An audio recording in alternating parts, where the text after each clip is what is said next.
Jim Brinkman.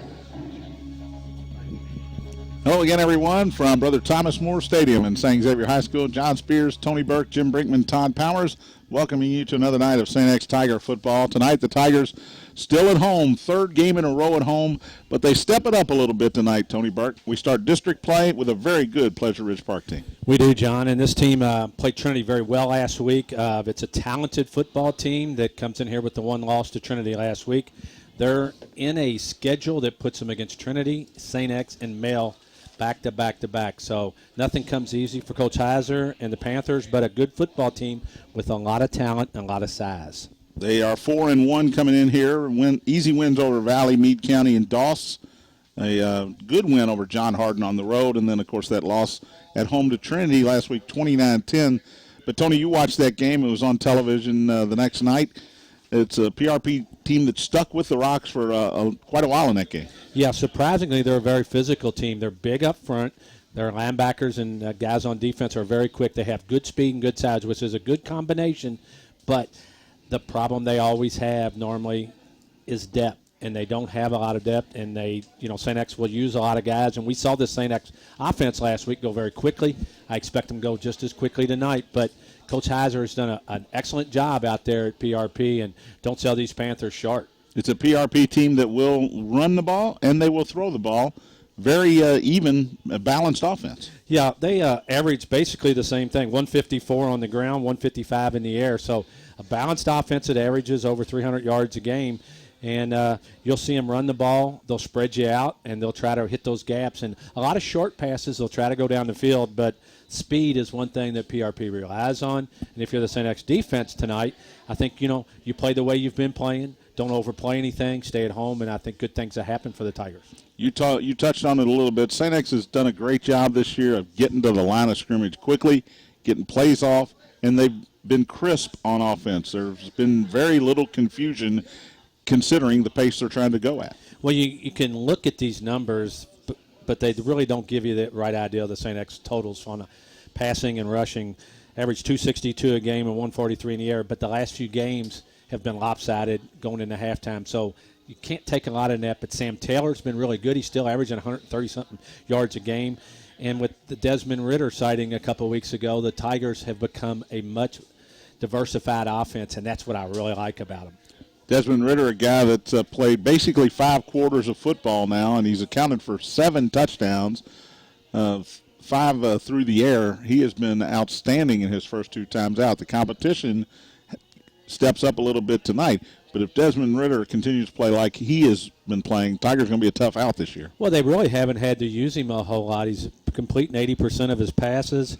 He's run the ball very well, but he hasn't had to carry it many times and throw. Unfortunately, he did not play the first 2 games, so against Bowling Green, we didn't really get to see that. But Blake Reskowski last week touches the ball 3 times on offense. He scores 2 of them. So there's the other weapon we talk about every week. And like I said, Sam Taylor, he's the constant in there. And it's just a tough offense for the defenses that play the Tigers to really figure out what the Tigers are doing. And I really like how this offense looks. And we haven't even really talked about the defense. And just one more touch on this offense. Ritter last year in the 21-13 St. X win at a muddy Pleasure Ridge Park, muddy, rainy PRP last year. Desmond with 14 carries for 93 yards and a touchdown last year. And Blake Roszkowski, 2 carries, 28 yards and a touchdown. So, again, as was last week the case, these guys are familiar and have had success against their opponent. Yeah, and don't leave out windy that night because it was very windy up there in the PRP press box. But, no, John, they are familiar. PRP got a chance to get their feet wet last week against Trinity, but it's tough to come off a loss like that, which they were leading a lot of that game early, and then Trinity scored late to go beat them 29-10. So 29-10 loss last week. They've played against this caliber team, so I know Coach Heiser is looking for his team to play better defensively and slow the Tigers down. But that's a tough task. You wanted to talk about the defense. Let's talk about the defense. They have been, since the first half of the first game, they've just been outstanding. They sure have. They're only giving up 63 yards on the ground.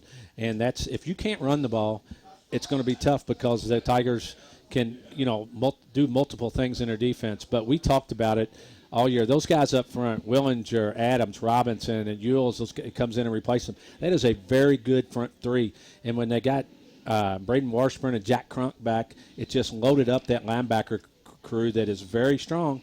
And the defensive backfield has gotten better as the year gone on.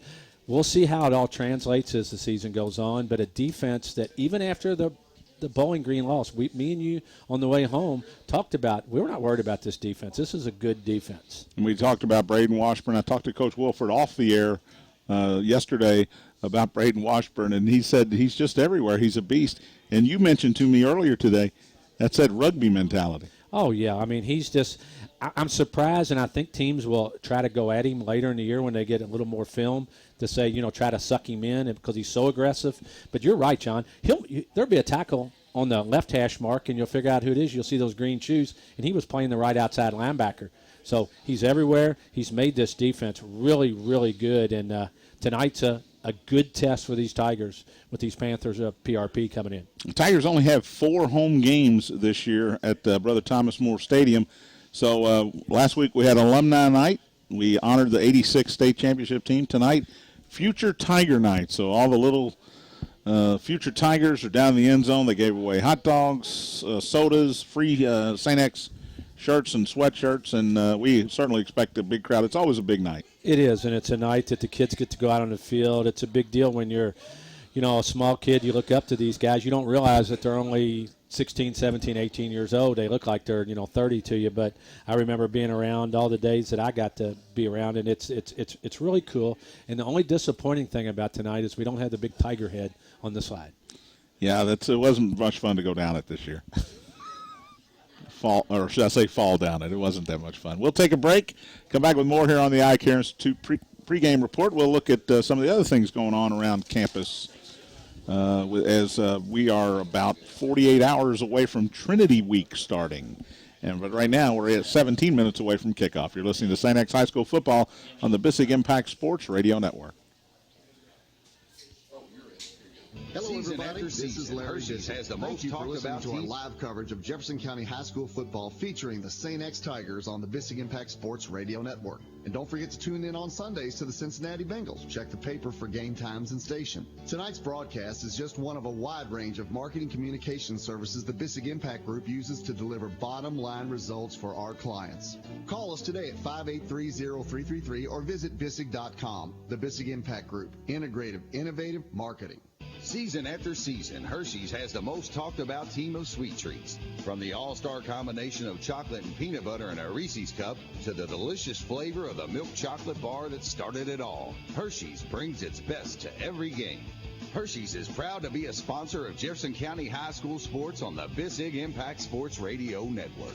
Stop by your nearest Kroger today and pick up your favorite Hershey's treat and find out why Hershey's and high school sports are the perfect match. Does a Caribbean cruise sound like your kind of getaway? Are you dreaming of a relaxing weekend in the mountains? Whatever your style, Knights Travel is a full-service agency that can meet all your travel planning needs. Whether it's for business or pleasure, call St. X alum Lou Conkling or Kaylin Ryback. They'll get you there at a great low cost. Call Kaylin at 292-4749 or Lou at 292-4750. Fly by Knights. It's the best way to travel. Hey, St. X fans. Want to learn more about how your eyes work? It's time you visit the Eye Care Institute. Again this year, Dr. Brennan Green has been named a top doc by Louisville Magazine. Dr. Green and the doctors at the Eye Care Institute can meet all your vision needs. For more information or to schedule an appointment with Dr. Green at the Eye Care Institute, visit eyecareinstitute.com or call 589-1500. That's 589-1500. Back at St. X, John Spears, Tony Burke, Jim Brinkman closing in on kickoff between the Tigers and the PRP Panthers. And the Future Tigers, Tony, they are from end zone to 50-yard line and still growing. And the littlest Tigers are finally heading out onto the field. But they formed the tunnel for the team to run out, and it's really a neat experience for the kids. It really is, and I think the players like it too because it's just kind of cool to run out there and see all these little guys out there cheering for you in their green and gold. And you're right, they keep coming in there as little as they can barely walk to big kids that are going to be freshmen next year. But it's always a fun night, and hopefully it's a fun night for the Tiger faithful. Again, Trinity Week coming up next week. Don't want to get ahead of ourselves, but let's talk about some of the other things sports-wise, athletics-wise going on campus. Cross-country tomorrow is in Palatine, Illinois for the Palatine Invitational. So they are, Chuck Medley and Rob Young and the guys are already up there in Illinois. Also, the Atherton Invitational tomorrow at 9 a.m. is taking place. You can check out the St. X website if you'd like to head over and see that. That'll start at 9 a.m. tomorrow. I guess the B team will be in the Atherton Invitational, and the Big Five, if you will be in Palatine, Illinois. Golf team tomorrow in the Collegiate Invitational at Big Springs Country Club, my home course. And the regional play in golf begins Tuesday. That's September 27th at Seneca Golf Course. So we are at my home course. We are, yeah, your home course.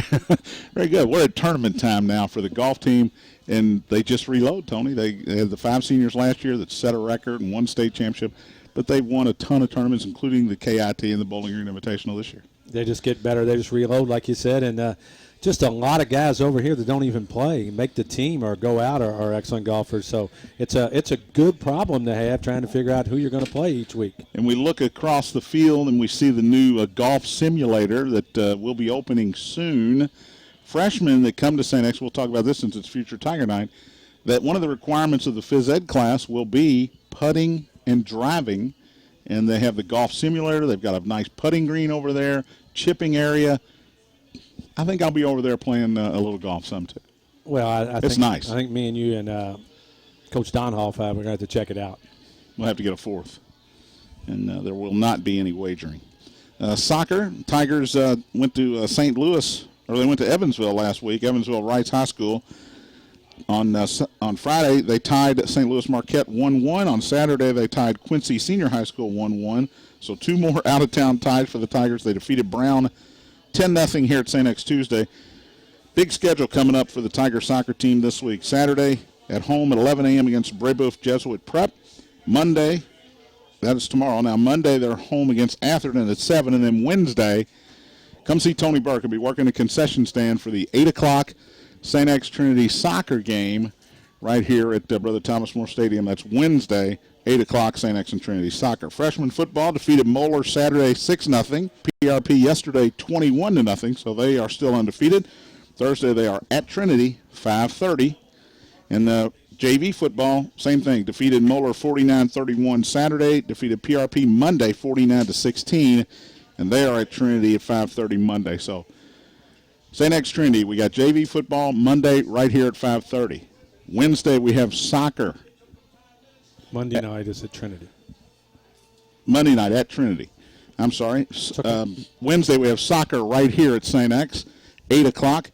And then Thursday, freshman football at Trinity, 5:30. So Monday and Thursday, get out to Trinity, 5:30 to watch JV and freshman football. You have been to some of those JV games. It's program's in good shape. John, I'm really excited about the whole program from the bottom to the top. And there's a lot of talented players over here, and the coach is doing a nice job. And the JVs, who I've watched, I haven't got out and see the freshmen. I'll be there next Thursday. But I tell you what, I like what I see.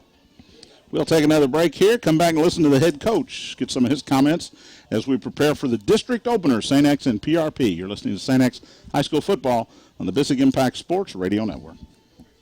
The DFH Company has been serving Louisville since 1935, owned and operated by the Hinkemine family.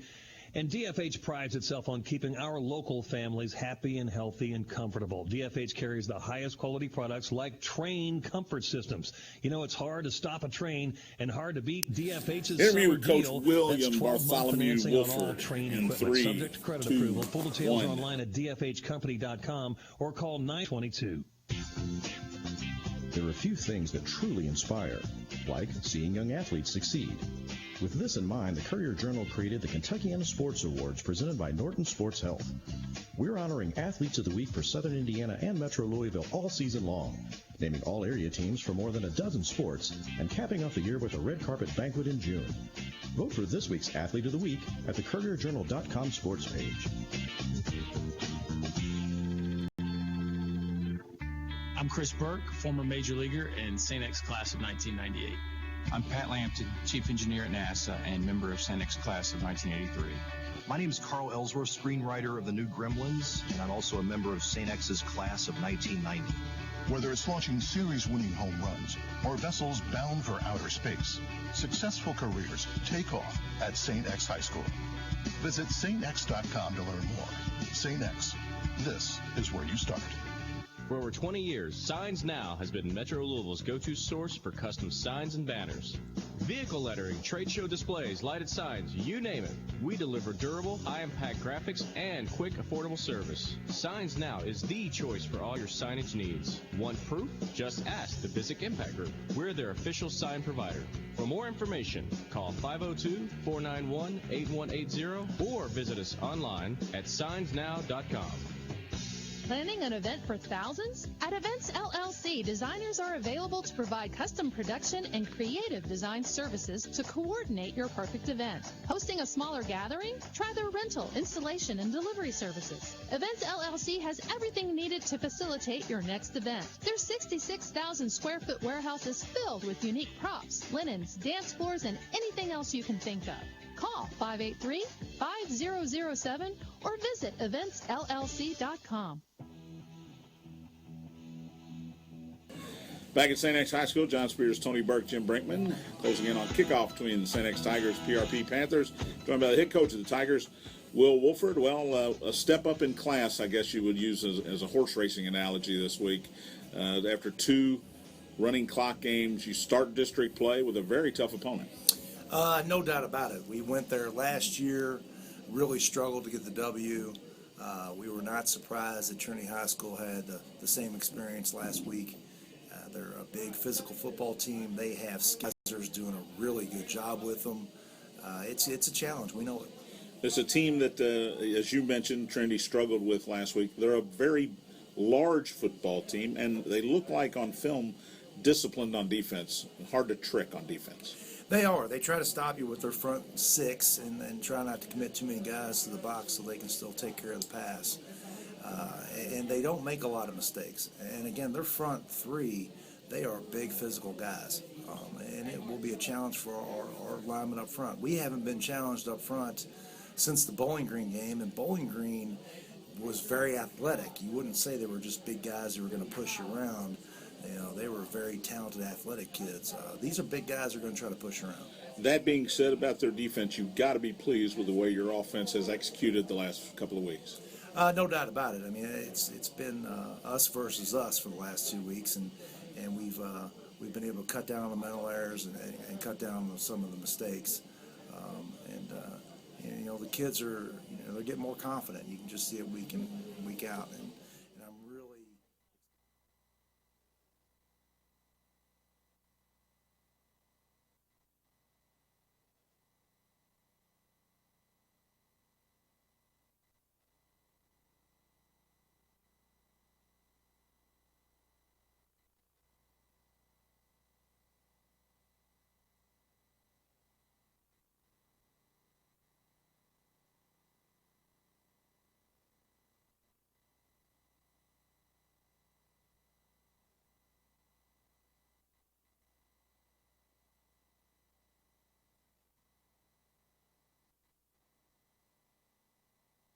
Good example is Will Ginter. Brett Metzmeyer is actually the backup running back, and Dalton Gillespie, but Will Ginter was 4th string. Your mic levels are really low. So we really do have that next guy mentality, next guy up, and we make sure that we get them all reps. So when they get in there, there's no looking around and nobody misses anything. Defensively, we've been able to do that for a couple of years. We're playing 2 deep, or anybody who deserves, is a 1 or a 1A, they're getting plenty of action. It's really nice to be able to do that on the offensive side of the ball this year. Desmond Ritter, your quarterback, came out, could have been rusty those last couple games, but his throws have been right on the money. Yeah, he's just been so hungry to play, and he has really controlled himself. I thought for a while he would just be gripping it and ripping it and trying to, catch up and release some anxiety, but no, he's played with great poise, and he is throwing the ball real well. He's worked very hard on that. He's always had a ridiculously strong arm. I'm sure he can throw it 70 yards. But you always don't need that ridiculously strong arm. Some throws require a lot of finesse and touch to it, and he's been working on it, and so far he's played very well. Unsung hero of the year so far, I think Mike Blanco. Yeah, in our position, the fullback position, every once in a while we'll get him a carry. Every once in a while we'll get him a pass. But, almost all the time he's got to hit people that are bigger than him. And Mac does not shy away from contact. He's a very heady football player. He's a tough kid, and no doubt about it. I mean, he did it all last year, and he has picked up where he left off. It is future Tiger night, and what's that mean to head coach Will Wolford? It's got to be a lot of fun. I love it, but, we had the game first, and we had the game against a real tough opponent. But very hopeful the game goes our way, and then future Tiger night is pretty awesome when all those kids hit the field, because there literally would be 400, 500, 600 of them. It's nice. Coach, good luck. Yes, sir. Head coach Will Wolford will be back with Kickoff. You're listening to St. X High School Football on the Bissig Impact Sports Radio Network. You've been listening to the Eye Care Institute pregame review. Stay right here for live play-by-play coverage of tonight's big game on the Bissig Impact Sports Radio Network. Brought to you by Hershey's Candy. When you're not cheering on your favorite team and you're ready to tackle that large job or weekend project, Sunbelt Rentals has the equipment you need. From hand tools to excavators, we've got you covered. And with more than 525 locations, we're sure to have one convenient to you. Whether you're a do-it-yourselfer or contractor, you can rely on the experts at Sunbelt Rentals. Call 1-800-NO-SWEAT or visit sunbeltrentals.com for a location nearest you. So what are you waiting for? Get it done. Rent it now. You're listening to exclusive coverage of the St. X Tigers and Jefferson County High School football on the Bissig Impact Sports Radio Network. Brought to you by Hershey's Candy. This season's live play-by-play coverage is sponsored by Hershey's Candy. Make every day a little sweeter when you pick up your favorite Hershey's Candy at any Kroger store. The Eye Care Institute. Call St. X grad Dr. Brennan Green at 589-1500 or visit the website at eyecareinstitute.com. Nights travel. Fly by nights. It's the best way to travel. Courier Journal. The Courier Journal, now with expanded high school sports coverage Sundays in print and at courierjournal.com. DFH. Call Don, Chris, or Alex Hinkabine at 968-6222 for all heating and cooling needs. St. X High School. Learn more at stx.com or call 502-637-4712. St. X High School. This is where you start. Events LLC. Custom designs uniquely tailored to your event. From setup to takedown, we'll make your event extraordinary. Bissig Impact Group. Integrated, innovative marketing. Now let's go live to the field and join John Spears, Tony Burke, and Jim Brinkman for tonight's big game. Hello again, everyone. Back at Brother Thomas More Stadium on the campus of St. Xavier High School. John Spears, Tony Burke, Jim Brinkman, Todd Powers bringing you another night of St. X Tiger football. The coin toss has been made, and Jim Brinkman was down there. Jimmy? Yeah, for St. X, they had the captains of Blake Roskowski, number 35, Braden Washburn, number 95, Max Willinger, and captain center Andrew Eberly.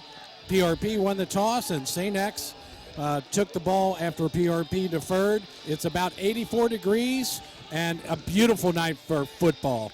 Still a little warm for my taste, Tony. It's supposed to be fall. What's this all about? Well, you know what? As long as it's not raining, Jim's happy down there, and it's not cold. So we're ready to roll. And PRP, like I said, we'll kick off here to start this football game. And the Tigers get ready to go. Christopher Kawadla will kick it away. PRP in the road, white jerseys with black pants, and I guess those are red numerals. Boy, those are going to be the easiest numerals we've ever had to read here. St. X, for the third week in a row in their new black jerseys with green numerals. Little twist this week, though, white pants and the traditional helmet. The kickoff well out of bounds at the 20-yard line. So the Tigers will start at their own 35, 1st and 10. Well, not the way you want to start it. Actually, I think Will Wolford's saying we're going to make them re-kick. Yeah, he was pointing out there saying, nope, take them back 5 yards, let them do it again. You like that? Well, John, one thing that he knows from watching film is their kicking game and what type of strength. And you can see they were trying to kick the ball to the sideline, and not a very good job. That ball was way out of bounds, and I think actually it should have been marked farther up. But the Tigers will scoot up, and they feel like they can return the ball. So if you're that confident, but that's good field position that you could have. Blake Roskowski will stand back at about his 10-yard line. Will Ginter and Dalton Gillespie stand at the 20-yard line. And Mac Blanco's at the 30. And now he kicked the first one from the right hash mark. Kawada's going to move this one to the left hash mark, and he'll kick from the 35. Good crowd again pouring in here. Rage cage, about half of what it's been, but still a good rage cage down there. And we are ready to get underway. And this is a good high kick by Kawada, and Roszkowski takes it to the 14, up the right hash to the 30, makes a move to the 35 and tripped up. As he crossed the 35-yard line, Jacavion Branch, the senior, able to just get enough of him to knock him to the turf. And if Branch doesn't get him, it's going to be... Roszko is slow to get up, Tony. Well, that's not good. And he's limping, but he's favoring the non-repaired knee, or non-repaired leg, I should say. Being helped to the sideline by R.J. Romero. Desmond Ritter, 6'4", 195-pound senior, in a quarterback. In the shotgun to start out. He's got Sam Taylor and Blanco in the backfield with him. In motion from right to left is Ben Seeger. Fake to him, running up the middle is Dez. He's loose at the 45, midfield down and steps out of bounds. Forced out by Bryson Washington, the safety, but terrific decision there from Ritter on first down. Well, they show the jet sweep. It's a fake, and then Ritter tucks it in. Great job by the interior line up front, and Dez gets it across into PRP territory at the 47-yard line. Gain of 16 for the Tiger quarterback. 1st and 10, Cameron Garrett to the short side, the right. 2 receivers to the left, Seeger and Waddell. Quick pop pass across the middle, tipped and incomplete, intended for Addison Waddell, but the linebacker David Kinnison, one of the leading tacklers, got his hand on it. It'll be 2nd and 10. Well, Devon Pullum, the linebacker, too, our defensive end brought the pressure, 17, and he was their leading tackler against Trinity, and the ball was thrown a little quicker than Dez wanted to throw it. 2nd and 10. Offset out of the right of Ritter. Seeger in motion from right to left. This time they give it to him on the jet sweep. Gets a nice block. He's across the 40 to the 35 and kicked out of bounds after he picks up the first down at the 31-yard line. A 16-yard gain for Ben Seeger. Well, his buddies Blanco and Taylor both out there doing a nice job of shielding and blocking, and Tigers move it down to the PRP 31. 1st and 10. This time Taylor's in the slot to the left. 3 receivers that way in an empty backfield for Desmond. Wants to throw. Throws it to Taylor. He gets a block. Gets across the 30. Makes one, just carried a tackler with him down to the 26-yard line. Dangerous throw, but a gain of 5. Well, you had the binoculars on, and it scared me when he threw it because the PRP outside guy broke on the ball, but Tigers do complete it down to the 26. Shannon Bishop made the tackle. 2nd and 5. Seeger in motion again. Fake it to him. Taylor up the middle. Big hole. It closes quickly. Gets down short of the first down marker. They'll spot it. Not a good spot, I don't think. They're giving it to 23. Wow, he backed up. That is a really bad spot. It's a gain of 3. It'll bring up 3rd and 2. Kinnison with another tackle. 3 to the left. That's the short side of the field. Long count. Ridge almost jumped offside, but they did not. Tigers look to the sideline. Garrett, man-to-man coverage, wide to the right. Tigers look a little confused. Ritter takes the snap. It's a quarterback draw. He's in trouble, not going to get anything. Might have lost a yard back to the 24. I think Pleasure Ridge Park kind of saw that one coming. Well, I don't think a quarterback draw 3rd and 2 is the right call because you're hesitating and giving the defensive line an opportunity. I know the Tigers were looking to go 2, but power football in a Tarpeen, it doesn't work. They lose a yard. And they'll go here. Matt Smith in. He'll go wide to the left. 3 to the right. Taylor to the left of Desmond Ritter. Takes a snap. Option left. Pitch to Taylor. He's got the first down and fights his way for another yard to the 20 before Bishop knocks him out of bounds. Needed 3 and got 4. First down for the Tigers. Well, Smock and Summers on the left side doing a nice job, and Des gets the ball out. And Sam Taylor does what Sam Taylor does. Runs downhill, gets the first down. 2 to the right, 1 to the left. Offset eye to the left of Ritter. Here's Taylor up the middle, has a big hole. Dragging a tackler inside the 15. Down to about the 13. Dalen Pulliam grabbed him at about the 16, but like you said, Taylor just keeps going. But the Tigers aren't going as quick as they did last week, John. They're very effective, but not quite as quick. Gain of 6, 2nd down 4. First drive of the game. Ritter wants to throw. A little screen to Seeger in the middle to the 10 and is tripped up. Has the first down inside the 10. And there's a Tiger down at about the 15-yard line. Joe Lyons, I believe. Offensive lineman Joe Lyons is down and not getting up. Holding his right leg. Nick Canaday will come in to take his spot. And R.J. Romero is out there. Check on Blake Roszkowski, too. Let's go down to Jim. Jimmy? Yeah, Blake Roszkowski took a helmet right off as you mentioned, the knee was not repaired. For those that don't know, he injured that during the cross season and rehabbed that all the way up, and he's been, kind of favoring that, the first couple games and missed the first couple games and came in actually against Bowling Green for 4 plays. But he seemed to be in a lot of pain. We're hoping it's a bruise, but I don't have an official medical assessment yet. Good news for Joe Lyons as he's up and walking off under his own power. Did some flexing exercises out there and looked like he was doing them as well as could be expected. Yeah, and that's good to see. And Ben Seeger's been a guy, John. It's been very effective in its offense. They made it look like they were going to throw they had man coverage everywhere. They made it look like it, but they brought him underneath. So now the Tigers have first and goal from the 7-yard line. 9:24 first quarter. Tigers in the green zone, brought to you by the Eye Care Institute and Dr. Brennan Green. Option left. Ritter pitches to Taylor. Cuts back inside at the 5, and he is dropped right there. Good tackle is David Kinnison. Just sort of pushed Sam to the ground that time. It's a gain of 2 to the 5, second and goal. Well, the wide receiver there has to do a better job of blocking. The corner got away from him, and if he gets that block and shields, I think Sam Taylor goes in. But down to the 5-yard line, 2nd and 5, Tigers. First possession of the game. Smith and Waddell wide to the right. One receiver to the left. It's Seeger. Now he's in motion. They fake it to him. Dez keeps it up the middle. Gets away from the tackle, and he's in. Touchdown, St. X Tigers. Desmond Ritter was stopped at about the 6-yard line, Tony, but he just kept the legs churning. He did, John. He fakes the ball again to the outside. He has to read. It's a read option play, and he keeps it, and he gets hit at about the 7-yard line and breaks through the tackle on the 6'5", 195 quarterback committed to the University of Cincinnati. Takes the Tigers in with 8:42 left first quarter, 6-0 St. X. A nice opening drive by the Tigers. Seeger will hold, and Owen Johnson in for the extra point. Up and through, 42 to go. It's no good. He missed it to the right. 8:42 to go, first quarter. You're listening to St. X High School football on the Bissig Impact Sports Radio Network. Hey, St. X fans. Want to learn more about how your eyes work?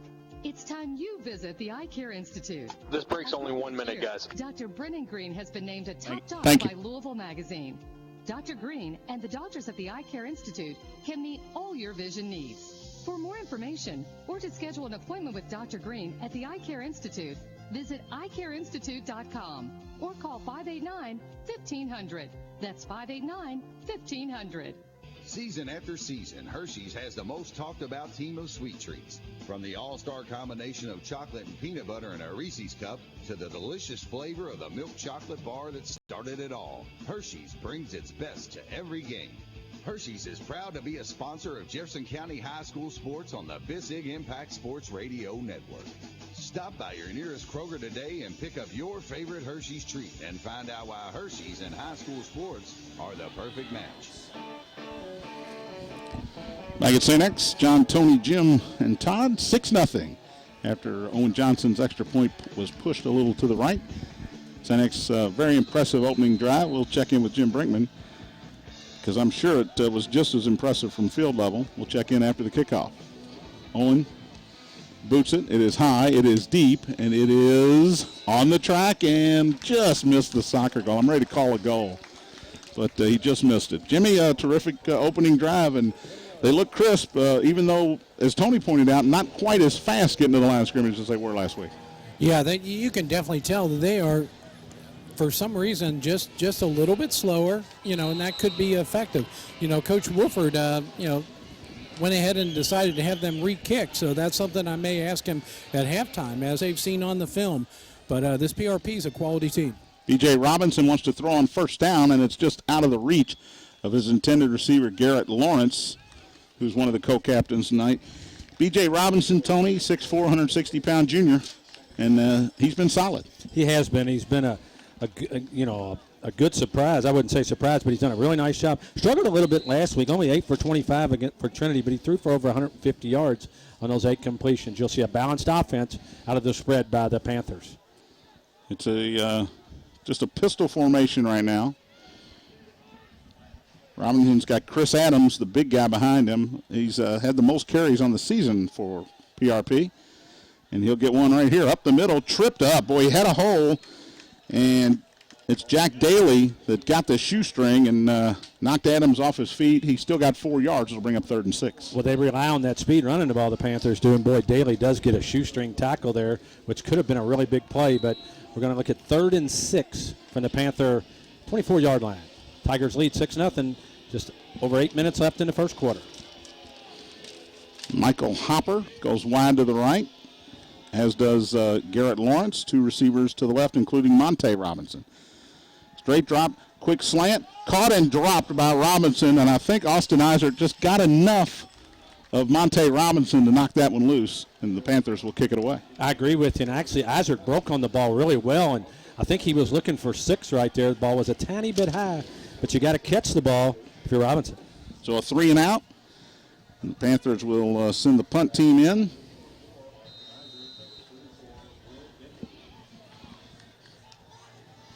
And I believe it is Malik Bradley. And I'm wrong. It is not Malik Bradley. I do not have an 88 on my roster. So we'll try to listen. We'll call him punter. Good snap.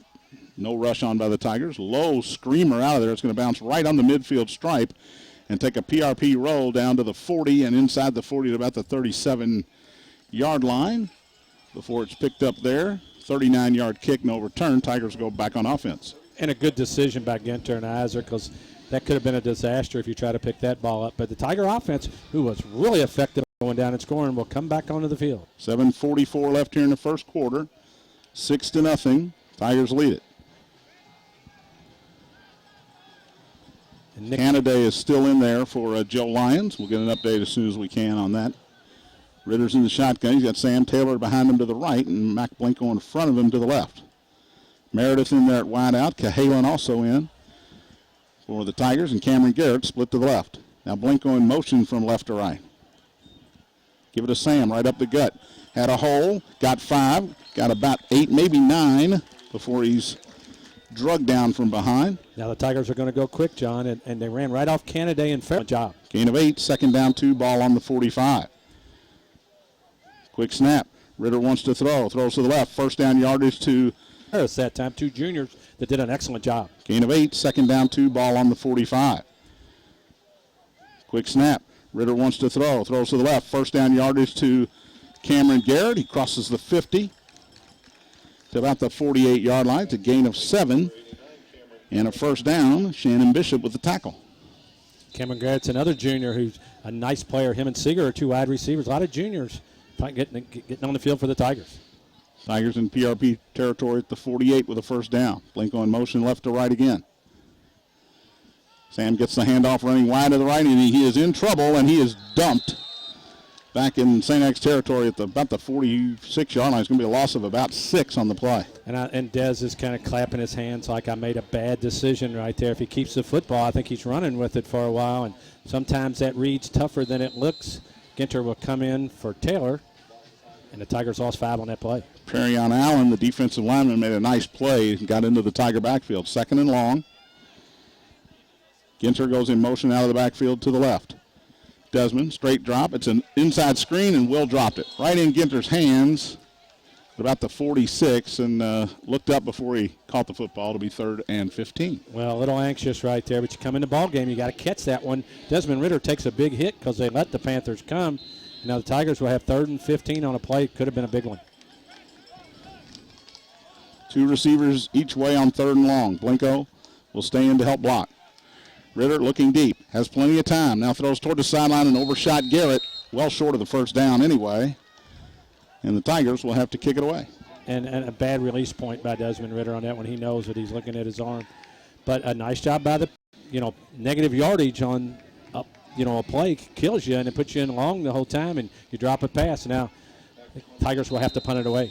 Zach Collins in to kick it away. Monte Robinson and Bryson Washington are deep, and it's off the side of his foot, but stays in bound, and it rolls to the 10-yard line where it's picked up by Washington, and he runs around the right side, and he's got a lot of room. Across the 40, he's got one blocker with him and two Tigers to beat, cuts back inside at the 40, and is hauled down finally from behind inside the 25-yard line. Well, I think when the ball hit the ground, the Tigers sort of gave up on the play, thought it might be over, and Bryson Washington did not. Well, the ball went down the right side of the field, and when it hit and it rolled, all the Tigers started chasing the football. And when he got to the outside, there wasn't any Tigers out there. And luckily for St. X, they got the tackle at their own 20. That looked like 6 points the whole way. So that will change the field position in a hurry. The Ridge will start this drive at the St. X 21-yard line. 6:01 to go. Tigers lead at 6-0 here in the first quarter. Hopper goes wide to the right. Eye backfield, under center this time. And rolling to the right, wants to throw, does throw, and it is incomplete. Good coverage that time. I believe that is, was that Isert on the coverage? It was. And, John, something me and you talked about before the game about how Braden Washburn's all over the place. Well, they faked it. He followed the ball, and it opened that whole side of the field up. So as good as Washburn's been, he still has to keep containment and not try to make every play. And PRP, Robinson could have ran that ball. Jeffrey Potts was the intended receiver, but good coverage by Isert that time. 2nd and 10. Under center, Adams the lone setback, and he will get the call running right. Tripped up as he crosses the 21. Max Willinger got through there quickly and just disrupted the play. Robinson and Daly in on the tackle. Well, excellent job by Max Willinger from his nose guard spot. He, like you said, he gets the penetration, gets a hand on the runner. So now PRP is looking at 3rd and 9 from the Tiger 20-yard line. Tiger defense has been outstanding so far this season, and being asked to step up on a short field in this drive. 3 receivers go wide to the left. Michael Hopper is the widest. Adams alone in the backfield, pistol formation. Quick throw to the left. Caught by Monte Robinson. He's hit. Gets away from the first tackle, but he will just barely get back to the line of scrimmage. And another Tigers down, and that's, I believe, Jake Taylor down holding his hand. He was one of the first guys there to put a hit on Robinson. And it'll be 4th down, and they'll send Kawadla in for the field goal attempt. He's made 2 this season. Well, if you're the Tigers, you got to be careful here just in case. I don't think they will fake it. But, boy, Tigers, just a quick pass out there. 2 Tigers back there. And, boy, for a second, it looked like he was going to get away, but a host of Tigers come in and make a play. So you're looking at a 37-yard field goal here. From the left hash mark, Kawadla. Nope. Is going to just drift. It's actually short. Was on line, but landed right at the back line of the end zone. And the Tigers defense bails out the special teams there. 6-0. We'll keep it right here. 4:24 to go here in the first quarter. Jimmy, what happened on that punt return? Well, he actually fielded the ball close to the St. X sideline and then reversed. They had set up the wall for a return right, and really nobody was able to get through. And let's see, number 20 is Bryson Washington. He really showed a lot of speed going around. And Tigers will start at the 20, 1st and 10.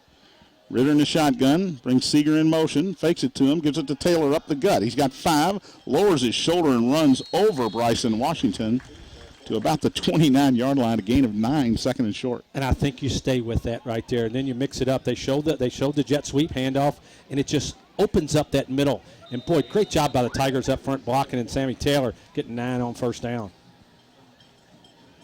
Taylor back in there, and that offset eye with Blinko. Seeger in motion again. They give it to him this time running right. He's got a couple of blockers out in front of him at the 35, 40, right sideline to the 50, and finally pushed out of bounds at the 44-yard line. Gain of 27 on just a little jet sweep. But, Tony, he had Taylor out in front of him, and Blinko. And Matt Smith was out there as well. Well, it looked like they did a little while ago. The 2 running backs running traffic for him, looking for somebody to block all the way down to the Panther 44-yard line. 1st and 10, Ritter in the shotgun, 2 to the left, 1 to the right. In motion is Seeger. They fake it to him. Des wants to throw. It's a little wheel route to Sam Taylor. makes the catch at the 32, tripped up by Monte Robinson at the 29. It's another first down. And what's so good about that play is they show the jet sweep. Taylor's going to go out and block, but he's running a pattern, and the Tigers been very effective the last few years running that wheel. Gain of 15 on the play. Dez right on the money there, too. Seeger this time right to left. Ritter keeps it up the middle, hit hard at the 26, falls forward to the 25. It's a gain of about 4. Gang tackled by the Panthers there. It'll be 2nd and 6. So out of the same formation, you've seen 3 different plays. Yep. You've seen the quarterback keep it, you've seen the jet sweep, and you've seen the wheel route. So that keeps that defense on their heels, and that's why the Tigers are moving again down to the Panther 25-yard line. Seeger and Addison Waddell wide to the left. Cameron Garrett to the right. Taylor to the right of Ritter. Ritter fakes it to him, rolls right, has Blinko out of the backfield to the 20, cut down at the 15, but not before he gets a first down. David Kennison chased him down over there. It's a gain of 6 and a first down for the Tigers in the green zone. And Mac Blinko, a guy that's very dependable on that play, and you see all those, you float him out of the backfield, you get a first down. 3 to the left, 1 to the right. Empty backfield for Ritter. Takes a snap, wants to throw. Now it's a quarterback draw, big hole, right side to the 10, to the 5, he's in. Second touchdown of the night for Desmond Ritter. Touchdown, St. X Tigers. Boy, he's such a good athlete, John, and Tigers get the Panthers on their heel, and they're walking with their arms on their hips. They already look tired out there, and Desmond Ritter tucks it, beats one player to the outside, and the Tigers go up 12-0 with 2:41 left first quarter. And I think they're going to leave the offense out on the field. It's 12-0.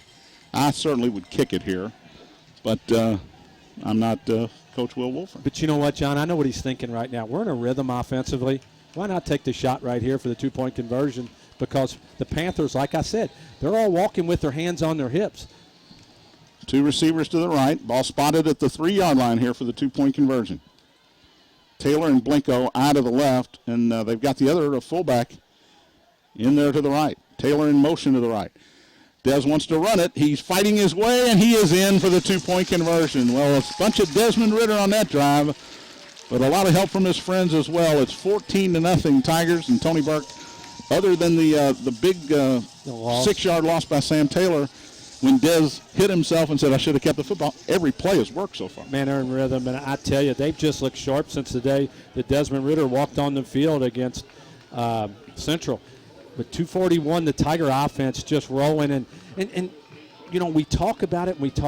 It's that rhythm on offense, showing you all kinds of things, showing you the same formations and running different plays. And those Panthers, John, they didn't know they were on their heels. Yeah. They just were looking around at each other like somebody make a play. Now the Tigers lead 14-0 here in the first quarter. Hey, St. X class of 1981, our 35th. Yes, our 35th reunion is a week from tomorrow, October 1st, at downtown at O'Shea's. And we will have plenty of televisions we'll have a floor to ourselves, plenty of TVs for the Clemson U of L game. Tony will be there, I'll be there, Jerry Roby will be there. If you're a class of 81 member, get online today and sign up and show up and enjoy the festivities with us. Owen Johnson with a kickoff into the end zone again, and PRP will start at the 20. Well, they kept it close with Trinity last week for a while. You know they can play football, but they've got to be a little shocked right now that it's 14-0. They do, John, and if you're Coach Heiser over there, you've got to have something happen this drive because the Tigers just are gelling on offense. By the way, Larry Bissick, class of 81, I hope LB's there next week. He's got to be there. 1st and 10 for the Panthers. Under center. And a handoff running left, caught and hit. Jake Taylor's not hurt that bad. His helmet comes off as he comes up. Jack Daly was the first Tiger there. Dwayne Hall with his first carry of the night. And right at the 20, Daly and Taylor combined for the tackle, no gain. Yeah, Daly came up from that middle linebacker spot and disrupted that play and helped make the tackle. And then Netherton comes in for Jake Taylor, who has to sit a play. Jack Cronk heads back into the lineup.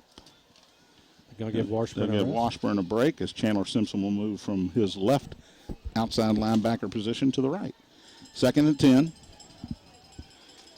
Robinson under center again. Wants to throw. Play action, wants to throw high and deep. Does throw it high and deep. Has a man. It's caught at the 42. And going in for the touchdown, I believe, will be number 15. And that is Shannon Bishop. And that's an 80-yard touchdown. Tony, Shannon Bishop coming into this game, 4 catches, 139 yards, and 3 touchdowns. So that's the Shannon Bishop play. You got to know that. Defensively, that's the guy that's going to try to burn you deep, and he did. Yeah, they go play action, and they got one-on-one coverage, and it's just thrown up, and the Senex defender got turned around, and unfortunately for the Tigers, the Panthers get those 6 points back in a big hurry. Yeah, and that's got to help their psyche more than anything. Kawadla will come in for the extra point. Jeffrey Potts is the holder. 1:42 to go here in the first quarter. Entertaining first quarter. Kick is through, and it's all of a sudden 14-7.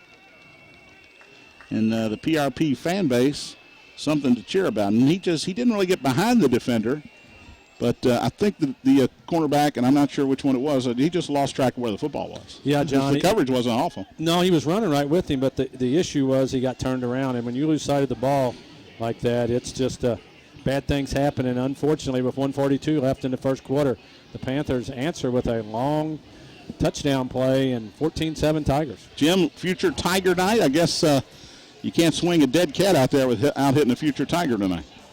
No, it was pretty exciting. You guys had been charting how far the line was. They made it all the way to the 23-yard line, the opposite 23, so that was a long line. Hey, got some updates for Roscoe has taken off his shoulder pads, and Joe Lyons is doing the same. So both of those offensive stars out early. And we will certainly hope that everything comes out all right with those two guys, and they'll be ready to go against the Rocks next week. But, yeah, that is not that's not good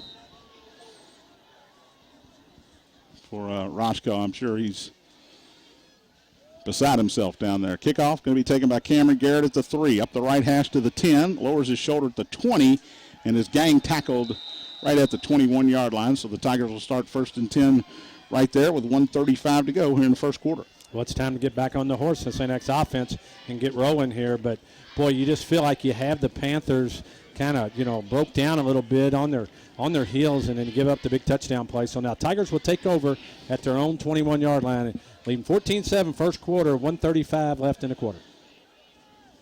Now Ritter's got some new receivers in there. I guess the Unit 1B is in there. Meredith and Cahalan go wide to the left. Matthew Smith wide right. Blanco and Sam Taylor still in the backfield with Ritter. In motion is Cahalan. Keeping it is Ritter, running left. Lowers his shoulder at the 25, and he's pushed back right there. Leading tackler, Dayon Pulliam. First man there for PRP. It's a gain of 4. Second down. Well, the Tigers going quickly. Same formation. Fake to Taylor. Quick throw to the right to Cahalan. He's in trouble at the 25 and pushed out of bounds right there. Monte Robinson, first man to make contact. And actually, I think Brewer may lose a yard. No, they'll mark it at the 25, so no gain, 3rd down 6. And good defense by the Panthers because Ritter got that ball out quick and put it right on the money. But, boy, give the Panther defense a lot of credit for coming up and stuffing that play. 3rd down and 6. And all of a sudden, sort of a big play here for the Tiger offense. Don't want PRP getting any momentum. Long snap count. Des takes it, wants to throw. Now rolling to the left. He can run it if he wants to. A flag comes down, and he will throw it, I believe, incomplete. No, it's caught. Terrific catch that time by Michael Meredith at the 40, but there's a flag in the backfield in the area of holding, and that's what it's going to be.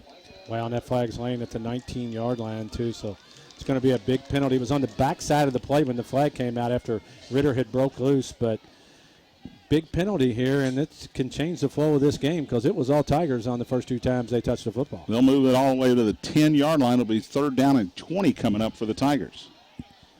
Trinity with a 28-0 lead over J-Town late first quarter.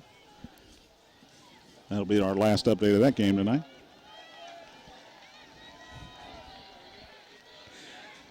We will go on at our regularly scheduled time next week. Actually, 7 p.m. will be on the air next week for a special 1-hour pregame.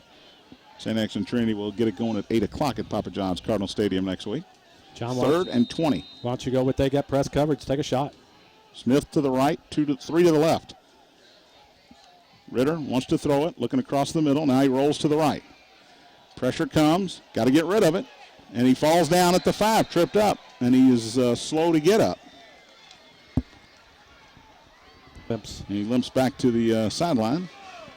And the Tigers will kick it away, and the Panther crowd we can hear on the other side coming to life. Don't blame them. Well, you got to make a decision at some time just to get rid of the football and not take a hit or a loss. And Des trying to make a play, sometimes it's better just to get rid of the football. Zach Collins from the back of his end zone will kick it away. This one's high, short, going to bounce at the 40. Takes a Tiger roll inside the 50, inside the 40. Still rolling down inside the 35 to the 32. And it finally comes to rest at the 31-yard line, 64 yards for Zach Collins, no return. That's big. Well, there's no rush, and that's what happened last time the ball rolled, but that time the Panthers could not pick it up. So the Tigers flipped the field on a great punt by Zach Collins. But if you're PRP, you got to put a little bit of pressure on the kicker. I tell you what, I'd like to be back here punting if nobody was going to rush. 5.5 seconds left here in the first quarter. 14-7. Tigers lead it. PRP with the ball at their own 31-yard line. B.J. Robinson in the pistol formation. He's got Chris Adams behind him. He'll quick throw to the left to Garrett Lawrence. Gets a good block as brought down from behind by Jack Daly at the yard line. It's a quarter has Kevin Tigers with High School football on the Bissig Impact Sports Radio Network. Quantum Graphics may be the most customer service-minded printer in Louisville. How do we know? Because of what their customers say about them. Quantum's our jobs like they're the most important work they have to do. They're a rare company that seems truly dedicated to providing over-the-top great service. Want this same kind of service when you need print-on-demand, design, online ordering, binding, and storage and fulfillment? Contact Joe Meeks at 502-314-7233 or visit quantumgraphics.com. Imagine flipping in the air on the Super Quad Bungee, running across the Big Baller Obstacle Course, or conquering Brutus, the Mechanical Bull. Christian family owned and operated, Louisville Inflatables specializes in school and church functions, festivals, and city fairs, offering inflatables of all shapes and sizes, being clean, safe, insured, and state inspected. Stop imagining and call 502-379-0876 or book online at LouisvilleInflatables.com, where laughter adds to life. Louisville Inflatables.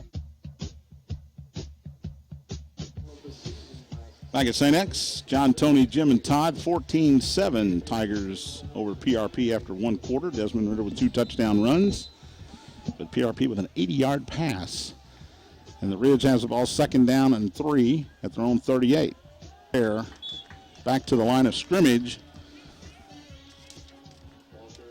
goes Dwayne Hall, and he was hit by 3 of the 4 linebackers in there, brought down at the 38. It'll be 3rd down and 3. Jack Daly, the last guy off the ground, but tough place to run against the Tigers are right at him. So this is a big play for the Panthers right here. 3rd and 3, 11:35 second quarter.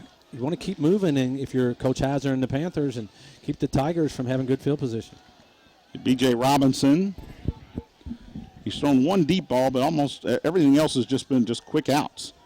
This time he's looking to the left, quick throw to the left, 1st down, caught and dropped is Monte Robinson, but not till he gets to the 44 and a 1st down. Washburn and Daly were there to make the tackle. It's a gain of 6 on 3rd and 3. Well, what you see the Panthers doing early is they'll put 3 guys on one side, but they'll go to the guy that's isolated by himself.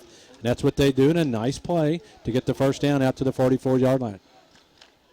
Desmond Ritter over on the training table as we speak. Looks like he got his ankle retaped, and he's getting the sock and shoe back on.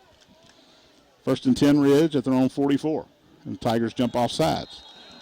Trying to anticipate the snap, and it'll cost St. X. Moves it out to the 49-yard line. And that changes your play calling on 1st down. I know 5 yards doesn't seem like a lot, but 1st and 5 gives you a whole lot more options in the Tiger defense on the field in the PRP with the ball at the 49. 1st and 5. Hopper goes to the left. Jeffrey Potts wide to the right. They hand it to the linebackers in there running a lot more, and he may go. He's at the 30, hit, and still on his feet inside the 15, and finally brought down inside the 15-yard line. Well, it's David Kennison, the linebacker, one of the leading tacklers, first carry of the night. And he goes 38 yards to the St. X 13-yard line. Boy, and you just seen this game flip-flop here early in the football game where the Tigers led 14-0. Now it's 14-7, and the Panthers have the ball down to the Tiger 13-yard line. 1st and 10. St. X defense held the other time the Panthers were in the green zone. 2 of the offensive linemen on the left side got an early start. They'll move it back to the 18. It'll be 1st and 15. Well, where we were talking about the Panther defense being on their heels, now the Tigers, a couple big plays. And when we've seen these PRP teams before, great athletes, and, you know, you hold them, and then they bust one, and then all of a sudden they're back in the ball game. And, you know, Coach Heiser has to like the vibe on his sideline a lot better than he did in the first quarter. Michael Hopper goes wide to the left. Lawrence Garrett tight end to the left. They want to run it on 1st and long. Give it to Hall running left, and he is chased down before he can get back to the line of scrimmage. Loss of a yard on the play. Patrick Owens. Yeah, Patrick Owens in there. Eisert came up in support as well. It's a loss of a yard, 2nd and 16. And be aware here when they put everybody on one side that they're trying to get their speed guys in isolation on the Tigers. Robinson will come out alone in the backfield. 3 to the right and 2 to the left. Tigers with a 3-man front. Ball's on the ground, and Robinson has to dive on it. Kyle Robinson got through there, but that was just, I think B.J. Robinson just sort of looked for his receiver before the ball got to him. And it's another loss on the play, back to the 22-yard line. Make it the 23, loss of 4. And bring up 3rd down and 20. I think you're exactly right. Up and was trying to make a play before it was there. And 9 minutes left, first half. Tigers lead by 7, 14-7 here at St. X High School. Do the Tigers bring pressure here or just keep them in front of them? I think I bring one guy, and it might be, you know, somebody from the middle of that linebacker crew. Same formation, 5 receivers in the pattern. 3-man rush. Quick throw over the middle, incomplete. Oh, no. Did the Tigers hit him late? No, they're not going to call the late hit. As Byron Washington was the intended receiver, well overshot, and he took a little bit of a hit after the ball landed. I think it was Patrick Owens. Didn't try to hit him, but this is going to be another fairly long field goal, so Tigers better stay at home. 40-yard attempt. They'll put it down on the 30. Potts will hold it. Was short from 41, John. Correct me. Yeah, you're right. Dayon Pulliam will kick it. He's got enough leg this time. It was no good, wide to the right. 8:39 to go, second quarter. We'll take a quick break. You're listening to St. X High School football on the Bissig Impact Sports Radio Network. The DFH Company, well, they got serving Louisville since 1935, owned and operated by the Hinkemine family. And DFH prides itself on keeping our local families happy and healthy and comfortable. DFH carries the highest quality products like train comfort systems. You know, it's hard to stop a train and hard to beat DFH's summer deal. That's 12-month financing on all train equipment, subject to credit approval. Full details are online at dfhcompany.com or call 968-6222. Hello, everybody. This is Larry Bissig. Thank you for listening to our live coverage of Jefferson County High School football featuring the St. X Tigers on the Bissig Impact Sports Radio Network. And don't forget to tune in on Sundays to the Cincinnati Bengals. Check the paper for game times and station. Tonight's broadcast is just one of a wide range of marketing communication services the Bissig Impact Group uses to deliver bottom-line results for our clients. Call us today at 583-0333 or visit Bissig.com. The Bissig Impact Group. Integrative, innovative marketing. Back at St. X on second down, little wide receiver screen across the middle for Desmond Ritter, and I think it was Cameron Garrett on the catch. Got back to the original line of scrimmage at 20 after Ben Seeger lost 4 yards on first down on a jet sweep. Garrett gets those 4 back. It's 3rd and 10 Tigers at their own 20, leading at 14-7 here with 7:40 to go in the half. Boy, that play set up for a big play and a nice job by the Panthers. Seeger and Waddell to the right, Garrett to the left. Ritter in the shotgun, takes a snap, straight drop, wants to throw, looking deep. Is dropped at the 37-yard line. Addison Waddell had plenty of yardage for the first down and some green in front of him there, Tony, and just couldn't haul it in. Well, that's a nice stand in the pocket by Des Ritter, and then when he steps up, he does throw a rocket across the middle, but your wide receivers got to help you when it's on the money again, and PRP holds, and Tigers have the ball at their own 20-yard line. Zach Collins, after the 3-and-out, will kick it away. Byron Washington, Monte Robinson are deep. It's a high kick, and they're gonna let it hit inside the 50 again, and another big Tiger roll out of Zach Collins inside the 30 down to the 29-yard line. It's from Zach Collins, and if you're Jason Heiser, you got to tell your guys, fair catch, you come up and get it. Well, they're not rushing, so you got to bring your guys up some and catch the football. Flip the field, but a nice job by the PRP defense who struggled on the first 2 drives against this St. X offense. Come up big on the last 2 drives, and PRP will take over with 7:11 left the first half. Tigers lead 14-7. Holy Cross leads Grant County 27-7 at halftime. District game for the Cougars. Ball at the 29, 1st and 10 in their own territory for the Panthers, and boy, a snap back to Robinson. He handed it to Potts, and Kyle Robinson just grabbed him and threw him to the ground at the 25. Loss of 4 on the play. That one was a little shaky from the get-go. That was lucky for the Panthers that wasn't a total disaster, because when Robinson, that's a timing play when you're trying to hand it off, and he bobbles it. And boy, when and Adams came clean, and luckily for the Panthers of PRP, they only lose about 4 yards on the play. 2nd and long, 6:40 to go in the half. Lawrence to the left, 3 receivers to the right. Chris Adams in the backfield. He will get the call running left. Kyle Robinson will bring him down. There's a flag on the PRP sideline, probably an illegal formation. Also in there for the Tigers is Jack Cronk and Jack Daly. And if you're the Tigers here, Tony, you turn this one down, I would think, right? It's an illegal shift, 2 men moving at the same time against the Panthers.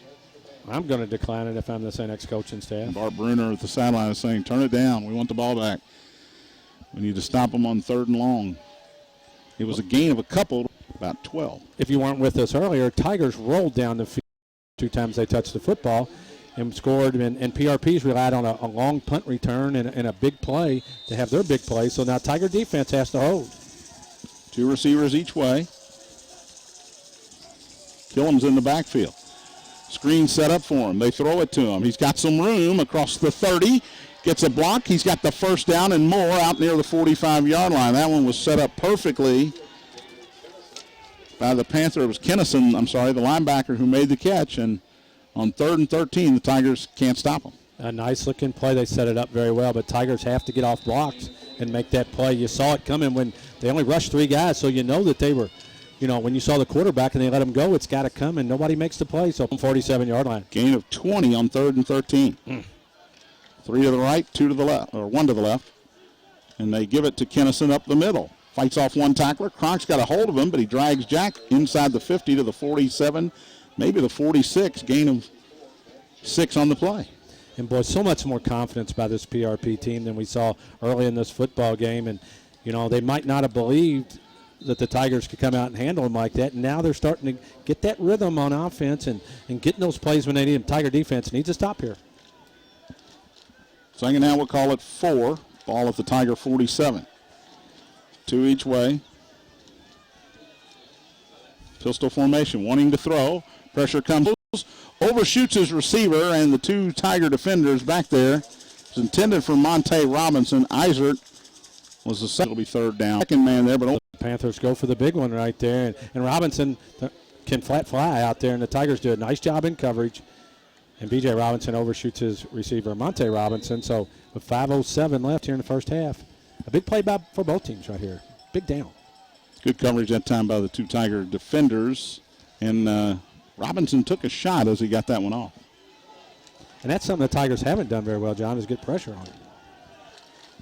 He'll come up under center this time. Chris Adams deep in the backfield. Is it 4-down territory? They run it. No, they won't. Rolling to the right is Robinson being chased. Throws, has a man. It's Potts. 1st down to the 40 and out of bounds on the Tiger sideline. Pushed out by Jake Taylor. And another 3rd down conversion for the Panthers. And it had to be some type of breakdown by the Tigers because there was good pressure. And when Robinson looked up, he had 3 PRP guys out in the flat that weren't being guarded, and he just gets the ball out there. So now Panthers down to the Tiger 36. Just under 5 minutes left in the first half. Robinson all the way to the sideline, my favorite play, to get the play, and then come all the way over to the opposite hash mark to get in the huddle. He sends Hopper and 2 other receivers to the left. Give it to Adams up the middle. Makes one man miss. Robinson got past Kyle Robinson and is hit and dropped. Ian Bent's first Tiger there, but not until he gets to the 32. It's a gain of 4, second down 6. And it's a big offensive line by the Panthers, and they've dug their feet in it, and they're really doing a nice job of running the ball, protecting Robinson, and getting a nice gain on first down. Long time getting out of the huddle.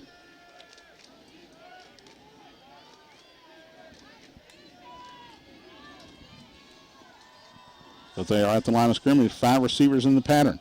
Pressure comes off the side. It's tipped and almost intercepted. Intended for Washington.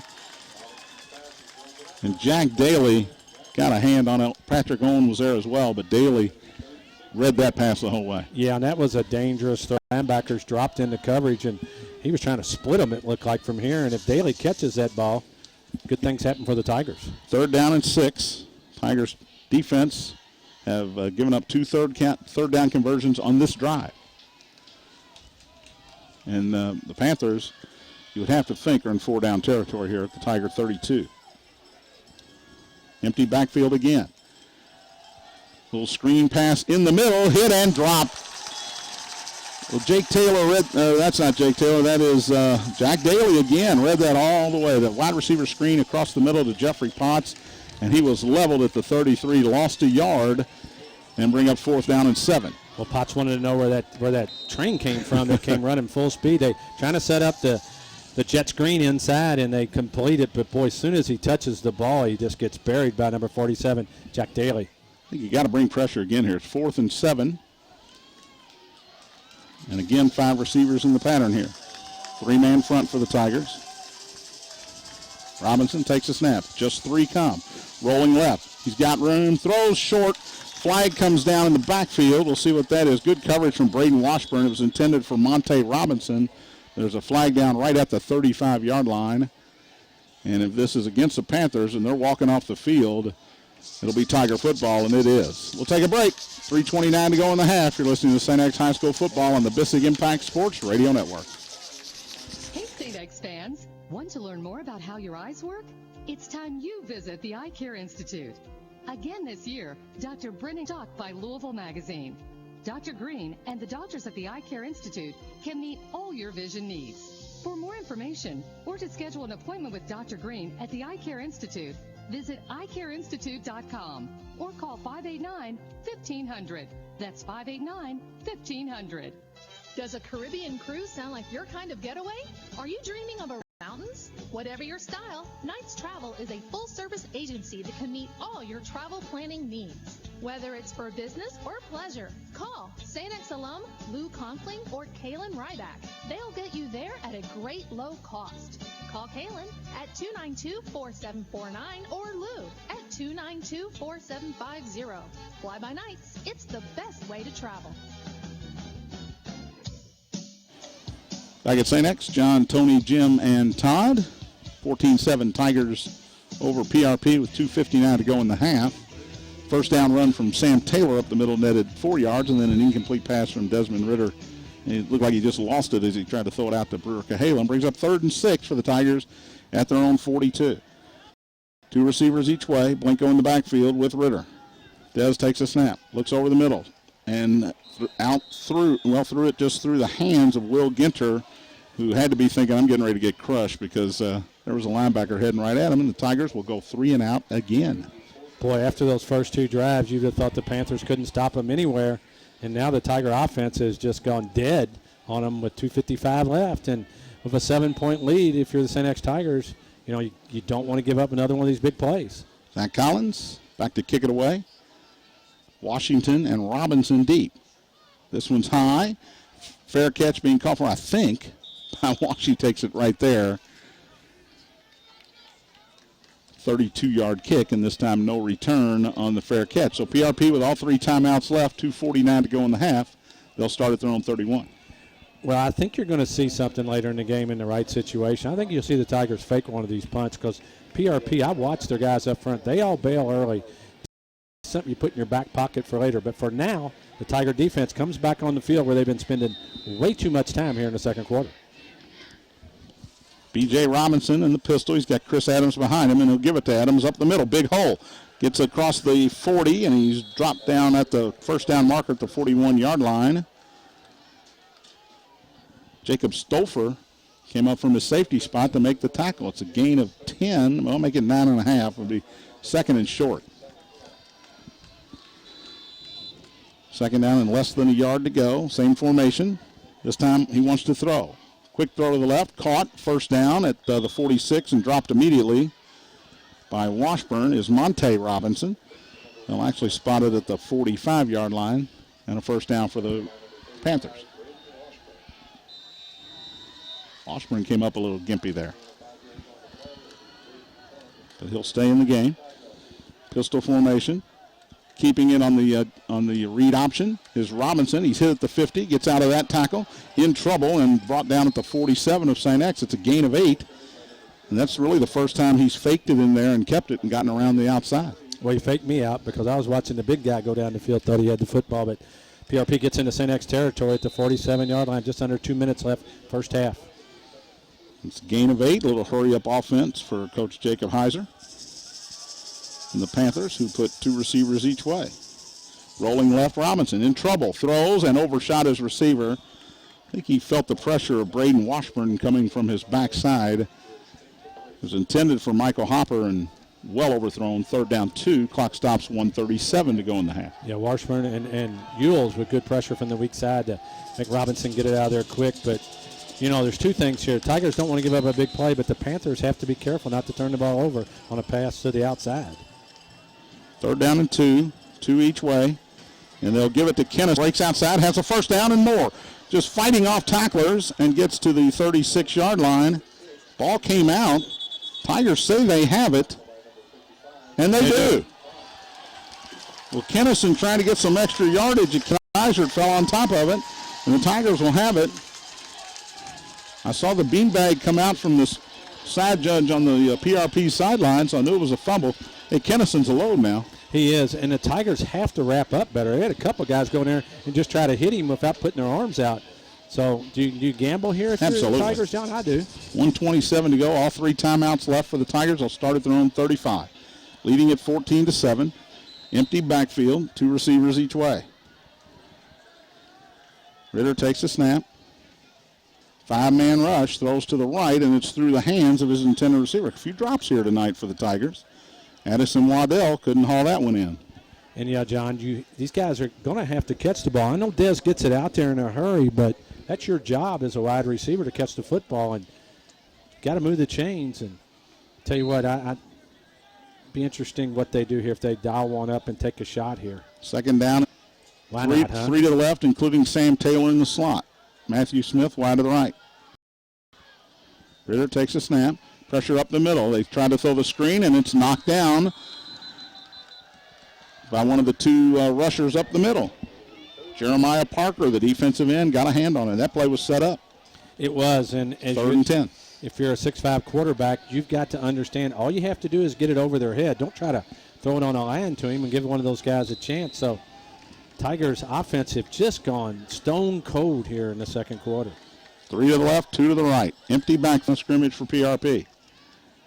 Ritter wants to throw. It's a quarterback draw. He wants to run this time, and he is hit and dropped.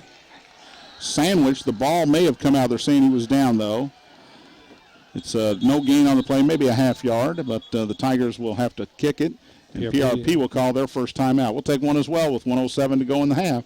You're listening to St. X High School football on the Bissig Impact Sports Radio Network.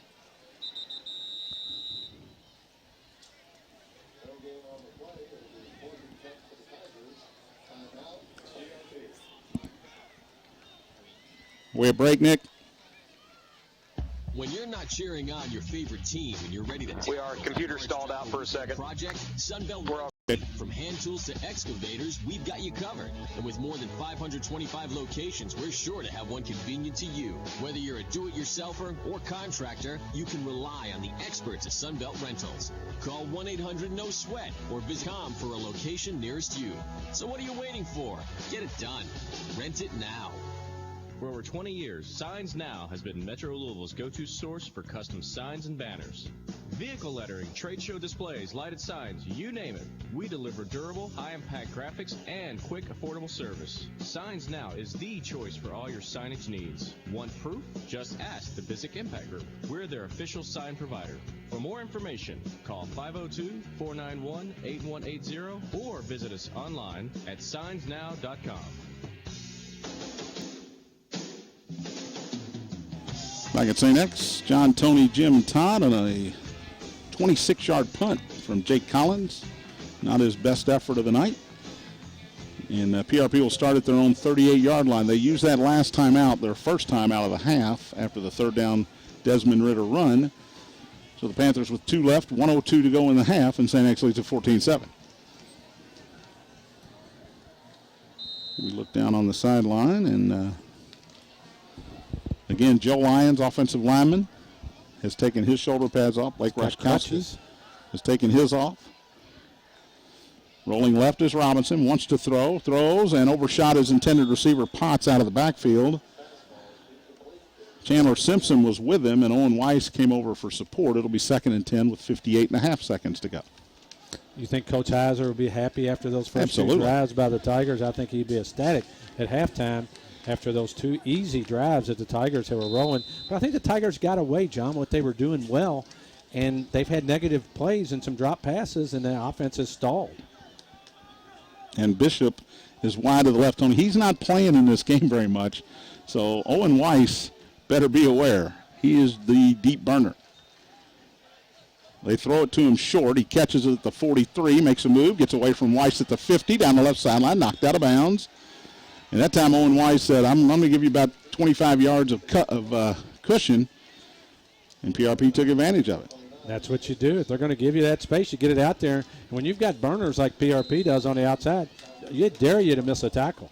He got it to the 44 of St. X and a first down for the Panthers, and went out of bounds to save clock.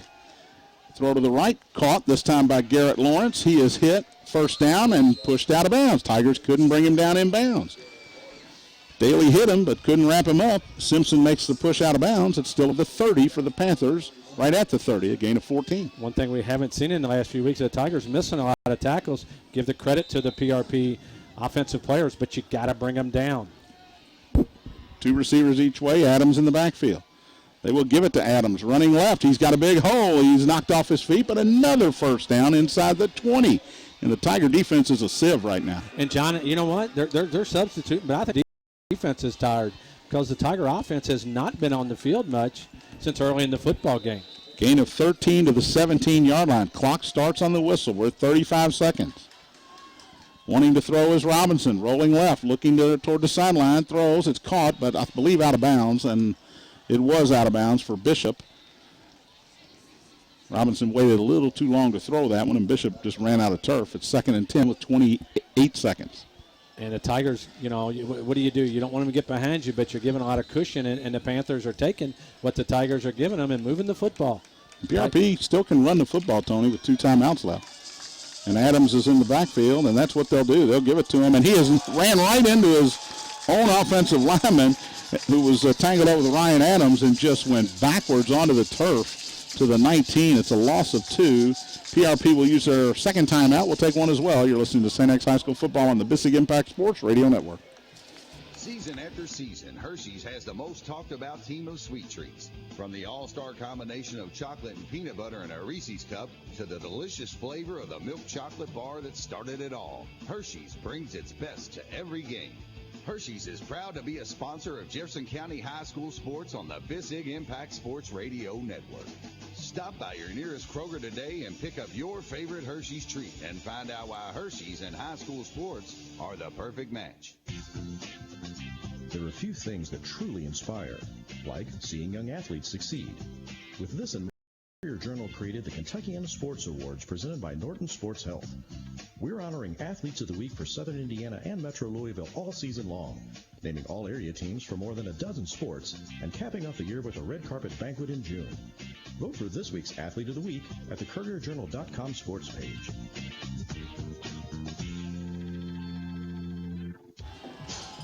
Back at St. X, John, Tony, Jim, and Todd. 3rd down, 12 for PRP at the Tiger 19. Trailing 14-7, 23 seconds left in the half. Empty backfield. Robinson, straight drop, wants to throw. Over the middle, it's caught at the 5. It's a first down. Tackled immediately at the 4-yard line, but that's Bryson Washington. And it's 1st and goal for the Panthers at the 4 with 18 seconds left. Now I think they're going to spike it here. Actually, it's a fumble. The ball's loose, and the Tigers have it. That is a fumble. He never had the football. It came out, and St. X's Wyatt, I think, got it at the 2-yard line. What a break. Boy, what a mistake if you're the PRP offense. And all they were trying to do was ground the football. Well, they got in a hurry. When they were hurrying, the Panthers got jammed up in there, and I think one of his own guys, one of the guards, might have even been kind of in the way. He never had the football. Now the Tigers got to just push it out of here. Panthers only have one timeout, so you're going to quarterback sneak here. Nothing else but that. Ritter is under center. I'll try to draw him off sides one time real quick. He will keep it and go right up the gut, gain a yard to the 3-yard line. Coach Heiser is going to do it. Is going to let the clock roll out. 14-7. And Jim Brinkman's going to have to get on his horse because Will Wolford is running to the locker room. Now he's going to stop with his team. Just kidding, Jimmy. Well, Coach Wolford's not going to be happy after the way this game started, and he's going to feel like his team let up, and maybe mentally more than physically. 3 trips into the red zone for PRP, Tony, and all 3 times they came away with nothing. Yeah, and this could be a different story if PRP could put points on the board. But 14-7 Tigers here at halftime as Coach Wolford talks to his Tigers. And a good football game, if you're wanting a close game, but if you're a Tiger fan, you just feel like they've maybe just let up and were not ready after they thought it was going to be really easy early in the football game. Desmond Ritter with 2 touchdown runs in the first quarter, 5 yards and 15 yards. And then the 80-yard bomb from Robinson to Bishop made it 14-7. Let's go down to Jim. Jim? All right, we're here with Coach Wolford. Exciting first half. A little change of momentum about halfway through. Yeah, they're a good football team, but we're making some mistakes to make them even better. Offensively, I'm not real happy with how we're executing, and I think we can get that rectified at halftime. Defensively, they're playing pretty good. It's just a big play. We knew that coming in. They're a big play offense. Other than a couple plays, we've really done a nice job against them. But it's a dogfight. We know it. What about the injuries on the offensive side? I'm not exactly sure what they are yet. I know who they are, but I don't know how bad they are yet. I'll find out here at halftime. Okay. All right. Good luck, Coach. Head coach Will Wolford, you can tell in his voice, Tony, not happy with his team's performance there in the second quarter especially. No, John, and the Tigers are giving up 249 yards to the Panthers of total offense, and that's one thing we haven't seen, but give PRP credit because they could have folded to 10 early when it was 14-0, and it looked like the Tigers were just going to beat on them. So we'll go to the second half here with the Tigers leading 14-7 here at St. X High School. On future Tiger Night, we have reached the intermission. We'll be back with the Eye Care Institute halftime report. Kurt White, the director of admissions here at St. X, will join us to talk about future Tiger Night and some of the other things that his office is working on for this fall season leading up to open house and placement test. 14-7, St. X leads PRP at the break. You're listening to St. X High School football on the Bissig Impact Sports Radio Network. You're listening to exclusive coverage of the St. X Tigers and Jefferson County High School football on the Bissig Impact Sports Radio Network. Brought to you by Hershey's Candy. This season's live play-by-play coverage is sponsored by Hershey's Candy. Make every day a little sweeter when you pick up your favorite Hershey's Candy at any Kroger store. The Eye Care Institute. Call St. X grad Dr. Brennan Green at 589-1500 or visit the website at eyecareinstitute.com. Nights travel. Fly by nights. It's the best way to travel. Courier Journal. The Courier Journal, now with expanded high school sports coverage Sundays in print and at CourierJournal.com. DFH. Call Don, Chris, or Alex Hinkabine at 968-6222 for all heating and cooling needs. St. X High School. Learn more at stx.com or call 502-637-4712. St. X High School. This is where you start. Events LLC. Custom designs uniquely tailored to your event. From setup to takedown, we'll make your event extraordinary. Bissig Impact Group. Marketing. Don't touch that dial. The Eye Care Institute halftime report is up next on the Bissig Impact Sports Radio Network. Brought to you by Hershey's Candy. Imagine flipping in the air on the Super Quad Bungee, running across the Big Baller Obstacle Course, or conquering Brutus, the Mechanical Bull. Christian family owned and operated, Louisville Inflatables specializes in school and church functions, festivals, and city fairs, offering inflatables of all shapes and sizes while being clean, safe, insured, and state inspected. Stop imagining and call 502-379-0876 or book online at LouisvilleInflatables.com, where laughter adds to life. Louisville Inflatables. Planning an event for thousands? At Events LLC, designers are available to provide custom production and creative design services to coordinate your perfect event. Hosting a smaller gathering? Try their rental, installation, and delivery services. Events LLC has everything needed to facilitate your next event. Their 66,000 square foot warehouse is filled with unique props, linens, dance floors, and anything else you can think of. Call 583-5007 or visit eventsllc.com. I'm Chris Burke, former major leaguer and St. X class of 1998. I'm Pat Lampton, chief engineer at NASA and member of St. X class of 1983. My name is Carl Ellsworth, screenwriter of the new Gremlins, and I'm also a member of St. X's class of 1990. Whether it's launching series-winning home runs or vessels bound for outer space, successful careers take off at St. X High School. Visit stx.com to learn more. St. X. This is where you start. The DFH Company has been serving Louisville since 1935, owned and operated by the Hinkabine family.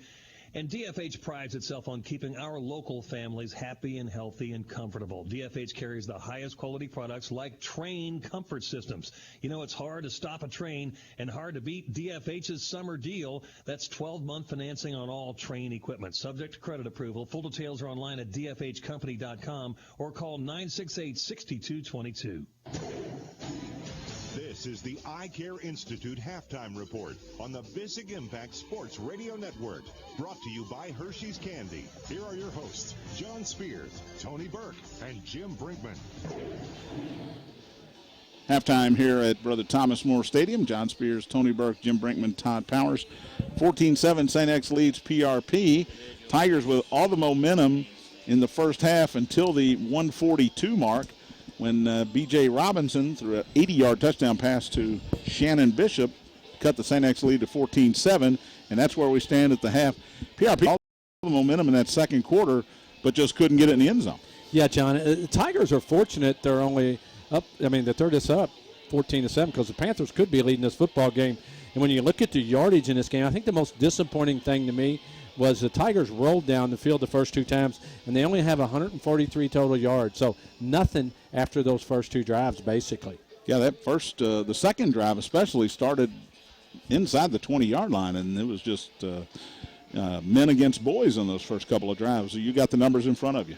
I do, and there's interesting. Tigers have carried the ball 19 times for 111 yards and kind of went away from that, I think, in the late first half, but 7 for 16 throwing the ball for only 47 yards, and that's got to get better. In the passing yards for the Panthers, 11 for 21 for 175.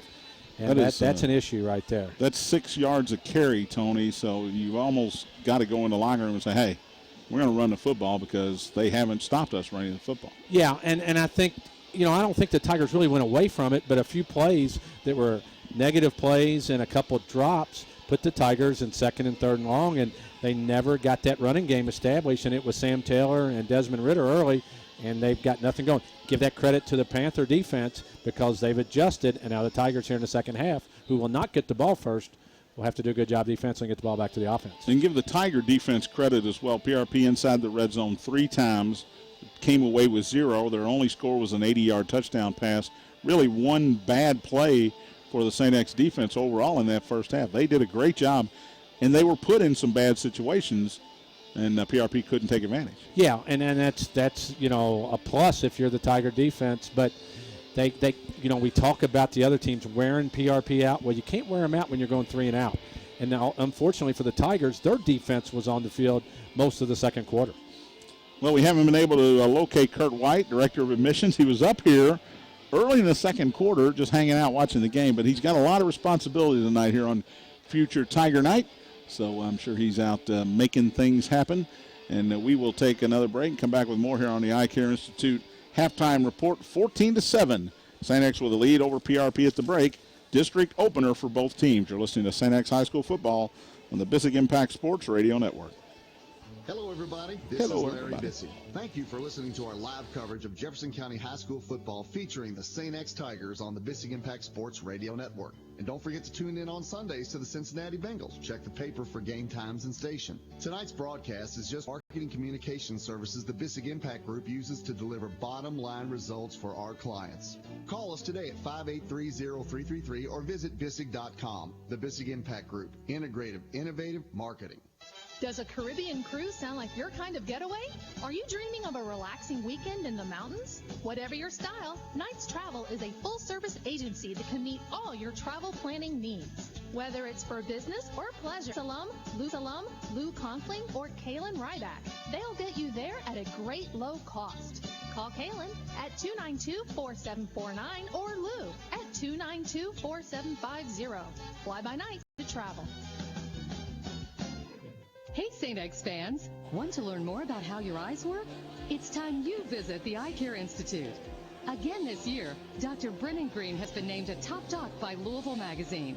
Dr. Green and the doctors at the Eye Care Institute can meet all your vision needs. Yes. For more information or to schedule an appointment with Dr. Green at the Eye Care Institute, visit eyecareinstitute.com or call 589-1500. That's 589-1500. Season after season, Hershey's has the most talked about team of sweet treats. From the all-star combination of chocolate and peanut butter in a Reese's cup to the delicious flavor of the milk chocolate bar that started it all, Hershey's brings its best to every game.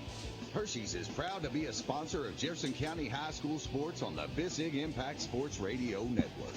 Stop by your nearest Kroger today and pick up your favorite Hershey's treat and find out why Hershey's and high school sports are the perfect match. Back at St. X, John Spears, Tony Burke, Jim Brinkman, and Todd Powers. Both teams still in the locker room, going through some instructions here at the half. St. X with a 14-7 lead. End of 3 quarters at DuPont Manual Stadium. Manual leads Western 40-0. And trying to find a Central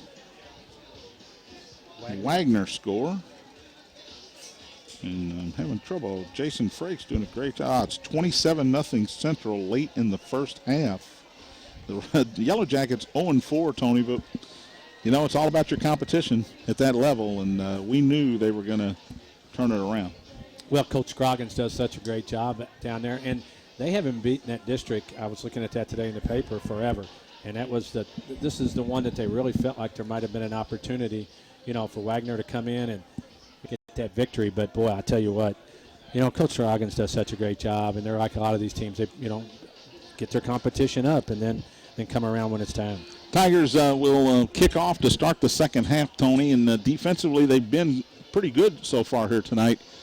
But I think it's imperative that you stop the momentum that PRP took into the half. Yeah, I think that's the whole key, John. It's momentum, and it sure changed, like we said, and after that first 2 drives by the Tigers, and it's pretty much been PRP since then. It was all Tigers early, and then PRP came back, and boy, give them a lot of credit because St. X had them. It was like a boxer. They had them up against the ropes early, and PRP fought their way off, and the second half ought to be a good battle. I want to send another shout out to the St. X class of 1981, of which I'm a member. Tony Burke is a member. The boss? The boss, Larry Bissig, is a member. We'll be having our 35th high school reunion at O'Shea's downtown, down there by the 2nd Street Bridge. October 1st, a week from tomorrow.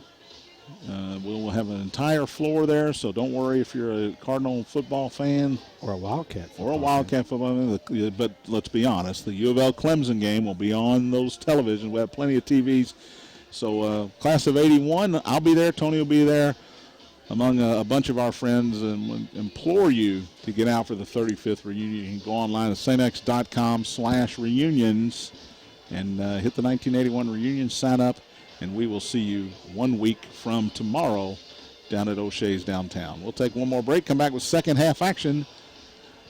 14-7, St. X leads PRP. You're listening to St. X High School football on the Bissig Impact Sports Radio Network. This has been the Eye Care Institute halftime report. Stand by for live second half action on the Bissig Impact Sports Radio Network. Brought to you by Hershey's Candy. When you're not cheering on your favorite team and you're ready to tackle that large job or weekend project, Sunbelt Rentals has the equipment you need. From hand tools to excavators, we've got you covered. And with more than 525 locations, we're sure to have one convenient to you. Whether you're a do-it-yourselfer or contractor, you can rely on the experts at Sunbelt Rentals. Call 1-800-NO-SWEAT or visit sunbeltrentals.com for a location nearest you. So what are you waiting for? Get it done. Rent it now. Does a Caribbean cruise sound like your kind of getaway? Are you dreaming of a relaxing weekend in the mountains? Whatever your style, Knights Travel is a full-service agency that can meet all your travel planning needs. Whether it's for business or pleasure, call St. X alum Lou Conkling or Kaylin Ryback. They'll get you there at a great low cost. Call Kaylin at 292-4749 or Lou at 292-4750. Fly by Nights, it's the best way to travel. The DFH Company has been serving Louisville since 1935, owned and operated by the Hinkabine family. And DFH prides itself on keeping our local families happy and healthy and the highest quality products like train comfort systems. You know, it's hard to stop a train and hard to beat DFH's summer deal. That's 12-month financing on all train equipment, subject to credit approval. Full details are online at dfhcompany.com or call 968-6222. For over 20 years, Signs Now has been Metro Louisville's go-to source for custom signs and banners. Vehicle lettering, trade show displays, lighted signs, you name it. We deliver durable, high-impact graphics and quick, affordable service. Signs Now is the choice for all your signage needs. Want proof? Just ask the Bissig Impact Group. We're their official sign provider. For more information, call 502-491-8180 or visit us online at signsnow.com. You're listening to exclusive coverage of the St. X Tigers and Jefferson County High School football on the Bissig Impact Sports Radio Network. Brought to you by Hershey's Candy. This season's live play-by-play coverage is sponsored by Hershey's Candy. Make every day a little sweeter when you pick up your favorite Hershey's Candy at any Kroger store. The Eye Care Institute. Call St. X grad Dr. Brennan Green at 589-1500 or visit the website at eyecareinstitute.com. Knights Travel. Fly by Nights. It's the best way to travel. Courier Journal. The Courier Journal, now with expanded high school sports coverage Sundays and at courierjournal.com. DFH. Call Don, Chris, or Alex Hinkabine at 968-6220 this offense for all heating and cooling needs. St. X High School. Learn more at stx.com or call 502-637. Nothing, Nick. I accidentally turned it up. We're good. This is where you start. Events Yeah, we're good. LLC. Custom designs uniquely tailored to your event. From setup to takedown, we'll make your event extraordinary. Bissig Impact Group. Integrated, innovative marketing. Let's head back to the field for the second half and join John Spears, Tony Burke, and Jim Brinkman for tonight's big game. Back at St. X, John, Tony, Jim, and Todd. And we are just about ready to get the second half underway. A couple minutes of warm-up time. Visiting with Kevin Klein, St. X basketball coach, who only brought one of his 52 children tonight, Tony. But he's disappointed because he got up here and the buffet was gone. He got up here late. It's his own fault. Well, he brings his kids usually and tries to get all the food, so he doesn't have to take them out somewhere and save some money. But if you're just joining us, the bad news, Blake Roszkowski, on a kickoff return, gets a helmet to the knee, not the surgically repaired knee, but which was his left, but this one was to his right knee, and he is without pads now, and he will obviously not be back tonight. And Joe Lyons, offensive lineman, went down with a knee injury as well. He had ice on it, took the shoulder pads off. We certainly don't expect him back either, and those are two big losses, Tony. They are, John, and Lyons has got started last year. He's the returning starter off that offensive line, and they have a lot of offensive linemen, but things just seem to gradually start coming apart there for a little while by the Tigers. And I know Coach Wolford, after he talked to Jim Brinkman down there, I think he went in there and probably had a talk about maybe staying in the football game. I think that's more what the Tigers did. But PRP will get the ball to start the second half, and I know all possessions in a game are big, but this is the flow of this game could determine a lot on this possession right here. And obviously we certainly expect Owen Johnson to maybe hit the school on the fly here, but he will kick it away for the Tigers. PRP 4-1 on the season. They only lost last week at home to Trinity 29-10. So we certainly expected a battle tonight, but the way this game started, it appeared St. X was going to run away with it. Looked like they were manhandling PRP up front. Security is lax again, Tony. Yeah, another 81 member. Tim Riley must have snuck in. That's bad security if he can get through it. Now, again, back to the reunion next week. If you want to see Tim Riley, and we know you do, he will be there at the reunion October 1st. Owen Johnson will kick it away. Tigers will defend the scoreboard end. I'm going to start punching Matt McCarthy any second now. That scared me. Our streaming guru. He's got more equipment than NBC. Low screamer that bounces into the end zone and out the side of the end zone. Not Owen's best, but still a touchback, and PRP will start at the 20. B.J. Robinson, junior quarterback. Listed on my roster, Tony, and you tell me if this is accurate, 6'4", 160. I'm going to say that's accurate, John. He's tall and tender. I mean, I had the binoculars on him earlier, and I thought the same thing. I said, boy, he looks tall, but he looks very thin, too. But he's been good tonight. He will start under center with a new man in the backfield. I think that's Monte Robinson. It is, and he'll get the call running to the left, cuts inside, jumps over his own lineman, and is pushed back at the 25-yard line. Gain of about 5 on the play. Jacob Stouffer, Ian Bentz in support to help make the tackle, but a positive gain of 5 on first down. And boy, Washburn did a great job coming from his outside linebacker and busted the play up, but Jack Daly couldn't quite get to him, so they get 5 yards. Ball on the left hash, 2nd down and 5. As we now see Joe Lyons in the end zone on crutches. So he is done for the night. Quick throw to the left, caught, first down by Potts across the 30 to the 32.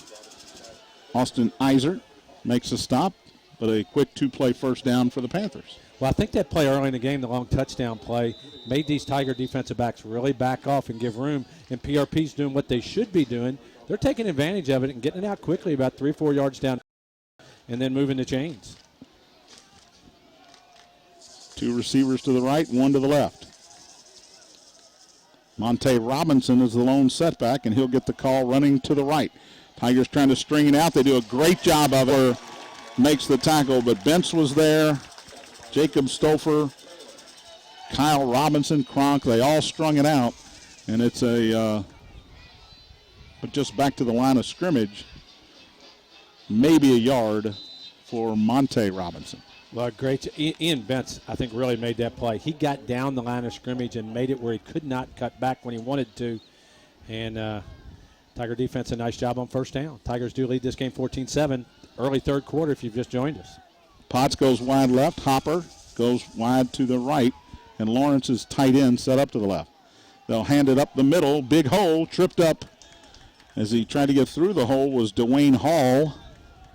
And I think Washburn, again, was the man there to knock him off his feet. Hellman comes off a Hall, so he'll have to sit out a play. It's a gain of 4 to the 37.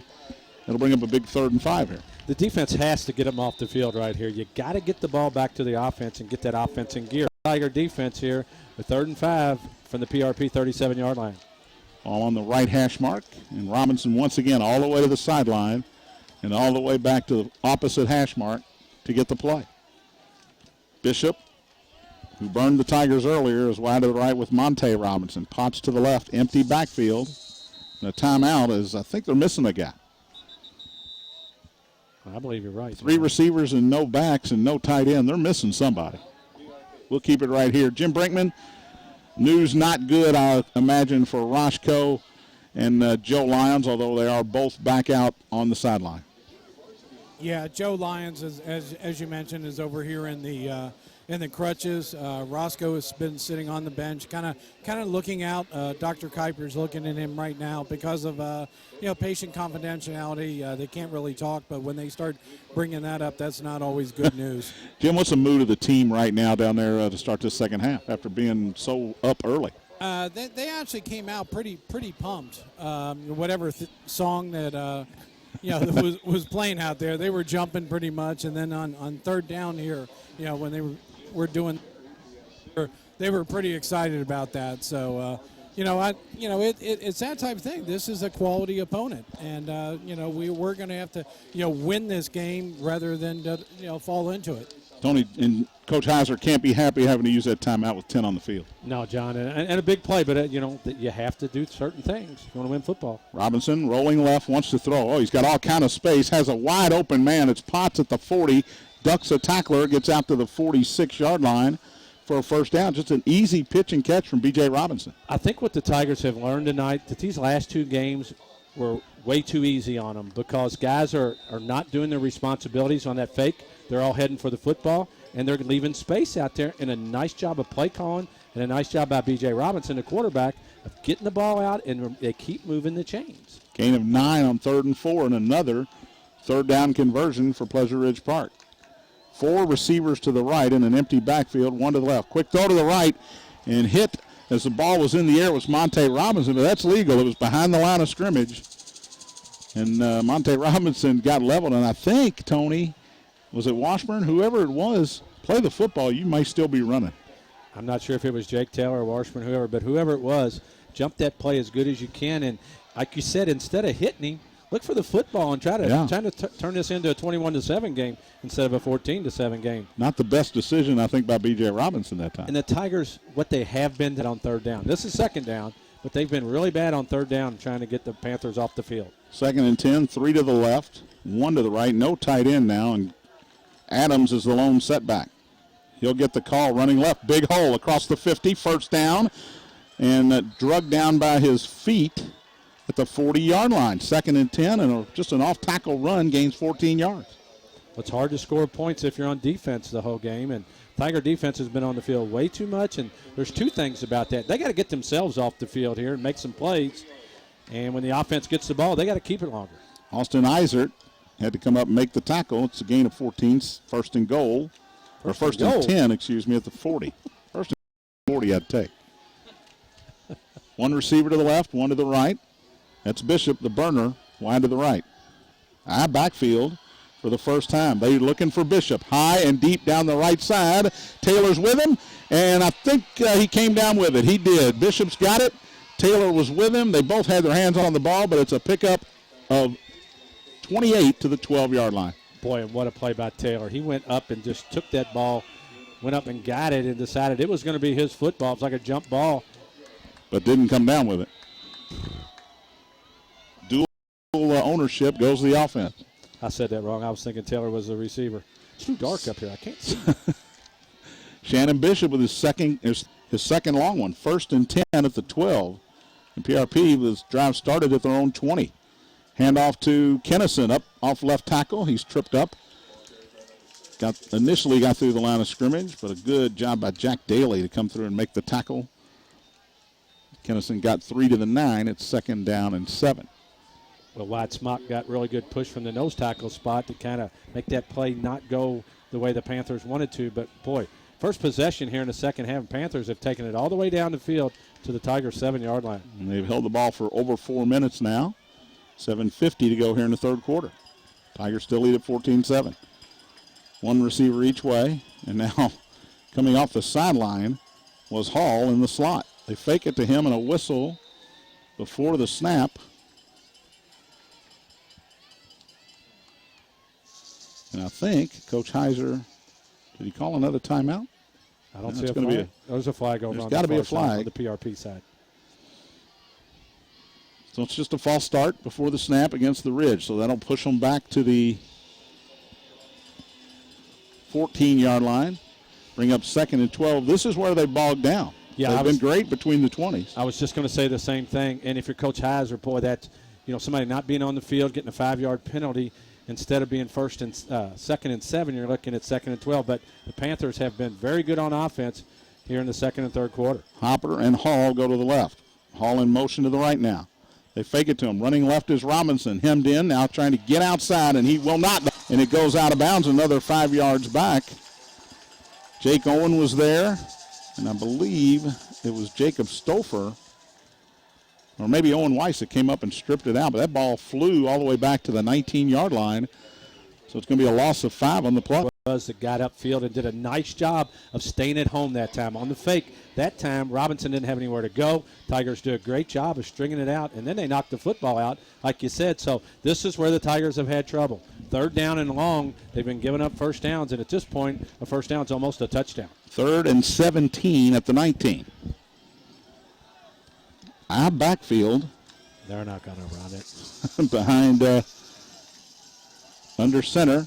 Throw toward the end zone, incomplete. Good coverage that time. Owen Weiss went up and knocked it away from Bishop. They just kind of threw it up high and wanted Shannon Bishop to go up and get it, and Weiss did a great job. Yeah, an interesting call right there. You said they go to the eye. You're at 3rd and 17, and the Tigers are playing soft, coverage. They can put more guys back there. It's just forced into coverage, and now Panthers are going to attempt another field goal, and this one's going to be from 36 yards out.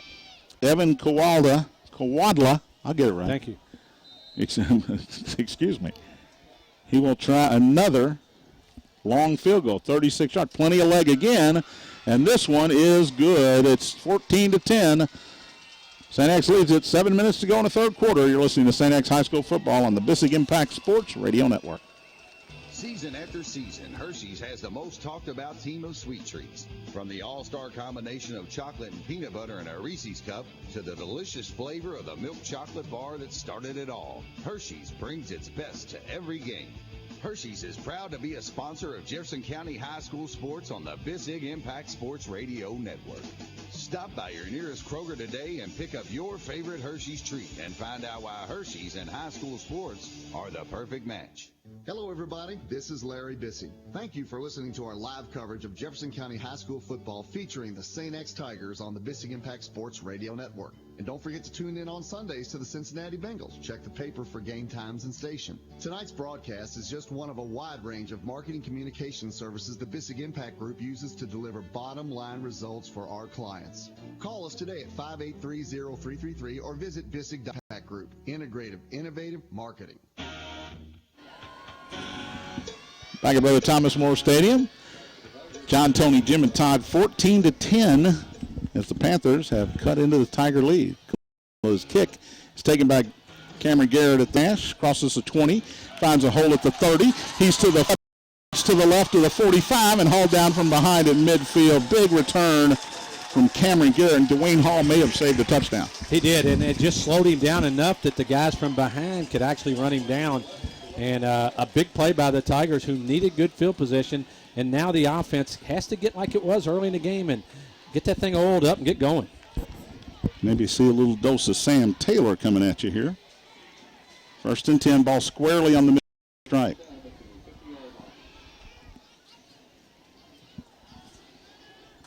Desmond Ritter, the senior in the shotgun. He's got Blinko and Taylor to his right. Seeger in motion from left to right. Give it to Sam up the middle. Cuts inside at the 47, fights his way to the 46-yard line. A gain of 4. And big Nostradamus Furman, the nose tackle. Well, I've been waiting to say I've been waiting all night for him to make a tackle. Tigers going quickly, though. 2nd down and 6. Seeger in motion again. This time they give it to Taylor again. Off tackle. He fights his way to the 42. So we expected 3 yards in a cloud of dust. We got a cloud of whatever those rubber things are in the turf. Well, and it's 3rd and 2. In my 8 years, it's 4th 12, right? Yep. Well, actually, you got 5, so it's 3rd and 1. Ritter in the shotgun. Seeger to the left now. He's in motion again. Sam again. 1st down. Not much more. Got to the 39 where Kennison brought him down, but they'll give him the 38. Gain of 3 on 3rd and 1, and it's a 1st down for the Tigers. And what this will do will get PRP settled in for the run, and then you open those plays up. 3 to the right, 1 to the left. Cameron Garrett to the left, the short side of the field, and an empty backfield. Ritter wants to throw. Looks for Garrett. Throws the high, deep ball, and he had him. But Bishop in the coverage, just overthrown that time. Good coverage by Shannon Bishop. But that time a height thing. Just throw it up to Cameron Garrett, and he just outshot him. Yeah, he put some touch on it. He got it up in the air, but just a little bit too much on that one. And, boy, I think if he could have got it there, Garrett would have caught it. But a good shot by the Tigers. I like that call. 2nd down and 10. Taylor back in at the tailback spot. 2 to the right, 1 to the left. Straight handoff to Sam up the middle. Hit hard, fights his way down to the 36-yard line. Got knocked off balance by Jeremiah Parker at the line of scrimmage, but just kept his nose down and got 2 yards where there was nothing. 3rd down and 8. You know me, if I plays, we have motion every play. Don't let them guys sit on Sam Taylor, and then that will free Desmond Ritter one of these times if they can keep moving the football to tuck it himself. So barring a loss, Tony, I think you're in 4-down territory on 3rd down and 8. Des with a straight drop, looks over the middle, has a man. It is caught, fighting for the 1st down and getting the 1st down. And that is the big tight end. Cameron Garrett, wasn't it? No, that is Cameron Garrett. Again, these numbers, not the easiest to see. Nice route that time by Cameron. And Ritter was very patient and found him crossing. Ball's at the 27, 1st and 10. Handoff Taylor, big hole up the middle, hauled down from behind. The ball came out, and they are going to say it's Pleasure Ridge Park football, I believe. They do. It is. Sam had 8 yards and just put it on the turf. Turnover. And the momentum swings quickly back to the Ridge. And it was to try to push them and keep them going. And, you lay it on the ground about the 22-yard line, and those things really hurt. And, boy, you feel like you're changing the momentum of the football game. Tigers do lead 14-10 with 4:56 left here in the 3rd quarter, but PRP takes over again at their own 22-yard line. 1st and 10, pistol formation. Adams, big hole up the middle. Crosses the 30 and knocked off his feet by Eisert, but not until he gets to the 37-yard line, a pickup of 15. And the offensive line is winning the battle for PRP right now. Took the words right out of my mouth. They are manhandling the Tigers up front, and Adams, Robinson, and Willinger have not had that happen to them all year long. And, John, it has a lot to do being on the field a lot, too. Tigers have been on because the Panthers. 1st and 10. PRP at their own 37-yard line. Pistol again. Adams again. Up the middle. Fights his way to the 38. Not much more than that. Gain of a yard. Willinger that time had him by the ankles.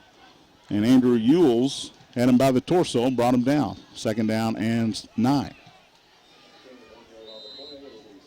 Quiet over here on the Tiger the Tiger stands. Big crowd. Big crowd. Very quiet.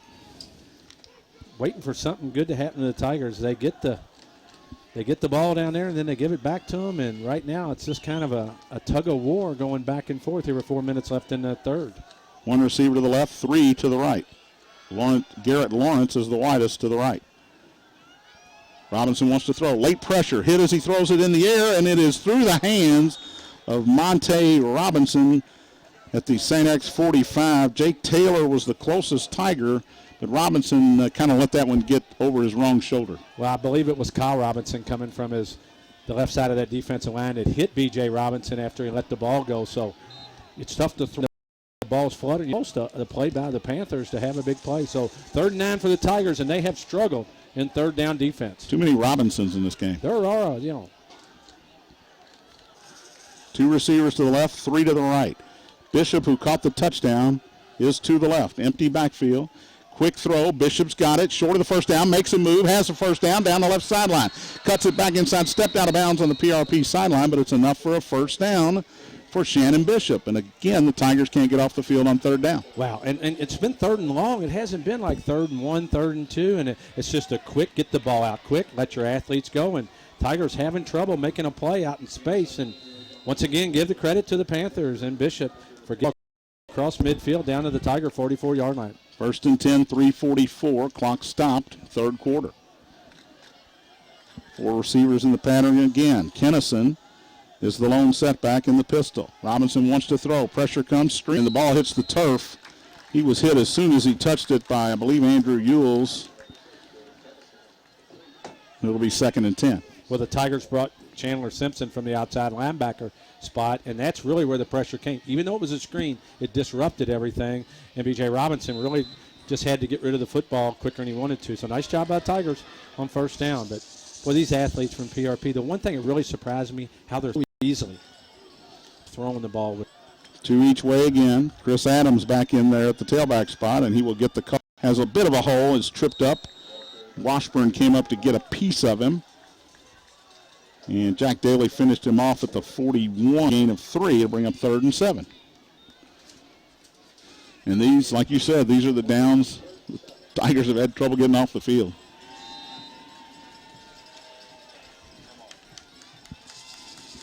And Chris Adams load. 259. I knew that's what you were looking up. He's a big dude.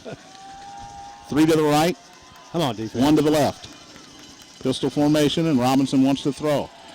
Throws over the outstretched hand, and boy, give that defender a credit there. That was Kyle Robinson over the head of Garrett Lawrence and incomplete on the Tiger sideline, but that's because Kyle Robinson forced B.J. Robinson to get rid of it and throw it over his hands. 194 got pressure, and you have to have pressure. You got to make them get it out of there quicker than they want, and that's what happened on that play. Now, PRP looks like they're going to punt the football away, but the Tigers, I think, will be more in a prevent right here than anything else. We still don't know the name of that punter, but punter is in punt formation. The punter. Only the 2nd time tonight that the Ridge has had to kick it away. It's a fake.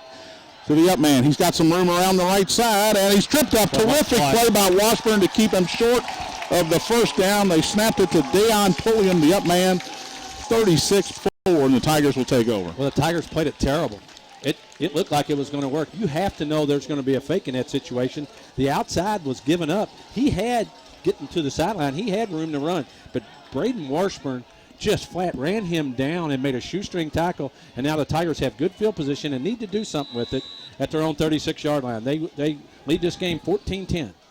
Ritter in the shotgun. He's got Taylor in the backfield with him. He'll give it to Sam right up the gut. Fights off one tackler, gets across the 40 to the 41. Gain of 5 on first down. Parker makes the tackle. Actually, they'll spot at the 40, so it's a gain of 4. Ritter again to Taylor. Right up the gut. Fights his way forward to the 43. Gain of 3 more. 3. And we talked about it at halftime, Tony. Run the ball, run the ball, run the ball. And that's what they're trying to do this half. A couple of throws dispersed in, and, of course, the big turnover when Sam put it on the ground. It's 3rd and 3 at their own 43. Now Taylor in motion to the right, empty backfield, and a whistle and a flag, and I think the wide receiver on this near side moved, and he did. So 3rd and 4 turns into 3rd and 9. Well, that takes away a lot of options that you put yourself in. Mental mistake by the Tigers, and you can't have those in a close game here tonight. Tigers haven't been pressured the last 2 games, and tonight PRP's giving them all they want with 2 minutes left in the 3rd quarter.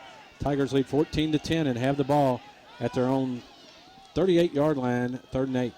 Ritter sends 2 to the right, Matthew Smith to the left on 3rd down. Taylor in the backfield with him. Wants to throw. Pressure comes, rolls right, does throw, has a man wide open in midfield. And that's Michael Meredith who hauled it in and got tackled at the 46-yard line. Good patience by Ritter that time, and a good job by Meredith to find the open spot in the zone. What he did is he held it, and then when he stepped up, maybe it looked like he was going to run. The 2 linebackers started to come up. He tosses it over their head, first down into PRP territory at the PRP 46. Ritter looks to the sideline, brings Cahalan in motion from right to left. Gives it to Taylor. Off left tackle, fights his way forward across the 40, down near the 39-yard line. 7 on first down for Sam Taylor. Run that play every time. Put the motion man in there, sticking every in. Time? Every time till they can stop it. You know my philosophy. When something works, you stick with it. 2nd down and 3. Ball inside the 40 of PRP. Sam Taylor up the gut. Hit at the line of scrimmage. Fights his way forward and actually going to get close to the first down marker at the 36-yard line. He's going to be a little bit short. It'll bring up Thurford, says it's a first down, but they're going to spot it short of the actual 36, and that is the line to gain. So it's 3rd and about a foot. Don't say no, Coach Wolf. He should know. They probably don't know, actually. But John, No offense, Jimmy, but the referees. Third down and less than a yard. Ritter with a long snap count. The Ridge does not jump. He now looks to the sideline for the play. Interesting formation here. Yeah, and the Ridge with everybody at the line of scrimmage. Takes a snap, wants to run, kicks it outside. He's got some room. He's got the first down to the 35. Tripped up from behind at about the 30-yard line. Well, he ran into the middle. It was all stopped up, so Des just kicks it outside and gets a first down easily, really. He's going to run the ball straight up, and they jam it up, but there's nobody on the outside, and Des pops it to the outside. And with 15 seconds left here in the third, Tigers have it down to the 29-yard line of the Panthers. Gain of 7, 1st and 10 at the 29. Cahalan in motion to the left. Give it to Taylor. Off tackle. He's up the middle to the 25, down to the 22-yard line. A gain of 7. Third quarter comes to an end. 12 minutes of football left. 14-10 Tigers. You're listening to St. X High School football on the Bissig Impact Sports Radio Network. Hey, St. X fans. Want to learn more about how your eyes work? It's time you visit the Eye Care Institute. Again this year, Dr. Brennan Green has been named a top doc by Louisville Magazine. Dr. Green and the doctors at the Eye Care Institute can meet all your vision needs. For more information or to schedule an appointment with Dr. Green at the Eye Care Institute, visit eyecareinstitute.com or call 589-1500. That's 589-1500. The DFH Company has been serving Louisville since 1935, owned and operated by the Hinkleman family. And DFH prides itself on keeping our local families happy and healthy and comfortable. DFH carries the highest quality products like train comfort systems. You know, it's hard to stop a train and hard to beat DFH's summer deal. That's 12-month financing on all train equipment, subject to credit approval. Full details are online at dfhcompany.com or call 968-6222.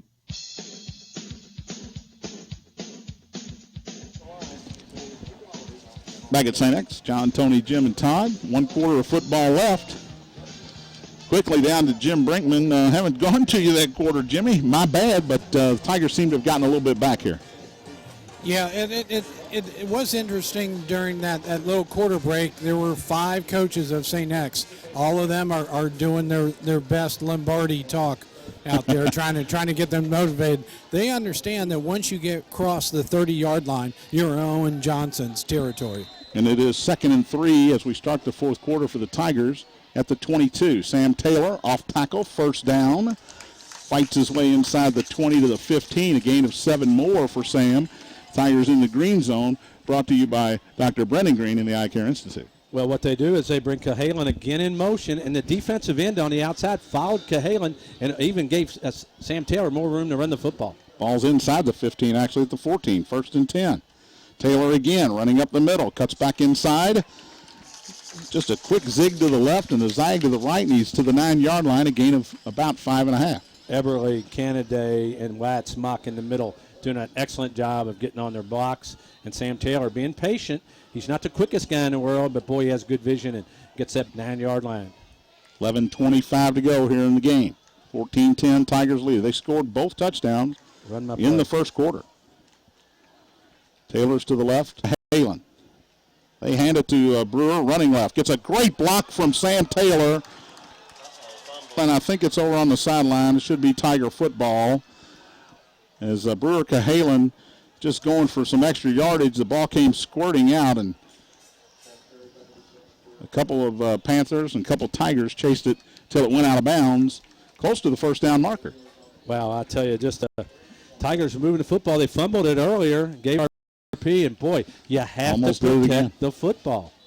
Ball at the 5, 3rd down and 1. Cahalan got a great block from Sam Taylor behind the line of scrimmage there. Expect a little dose of Sam here in motion. To the left, they give it to Sam up the middle, fights his way to the 5, and he's not going to get the first down. Pushed back right at the 5-yard line. Decision time for the Tigers here, Tony. And probably half a yard. And no decision, it doesn't look like. They're going to go. Boy, give PRP's guys up front a lot of credit there, because it looked like Taylor was going to get that first. Irwin comes in at the other H-back spot, so he and Blanco are in front of Taylor in the wishbone. Dez keeps it, and a whistle before the snap and a flag down over here on the Tiger side. That's either offside or false Will Wolford says it's offside, which would be half the distance to the goal and an automatic first down. It is offsides against the Ridge. Wow. Well, they made 2 mistakes inside the 5-yard line. They fumbled the ball on their offensive possession at the 2, and now offsides on 4th and 1 at the 5. Boy, if you're Coach Heiser, he doesn't have any hair, but you'd be pulling it out on that right there. You just can't make that mistake on 4th and inches. So the ball is at the 3-yard line now, 1st and goal for the Tigers with 10:28 to go. Trying to make it a 2-score game here. Ritter in the shotgun with Taylor. Gives it to Sam. Up the gut. Touchdown, St. X Tigers. Sam Taylor virtually untouched from 3 yards out. His first of the night. And Nick Canada's the guy at guard there. They go right off. The junior who is not a starter. He's in there for Joe Lyons. And Tigers do a nice job, really nice job of moving the ball down the field and getting a touchdown with 10:22 left. Here, Tiger Johnson coming on for the extra point. Ben Seeger will hold it.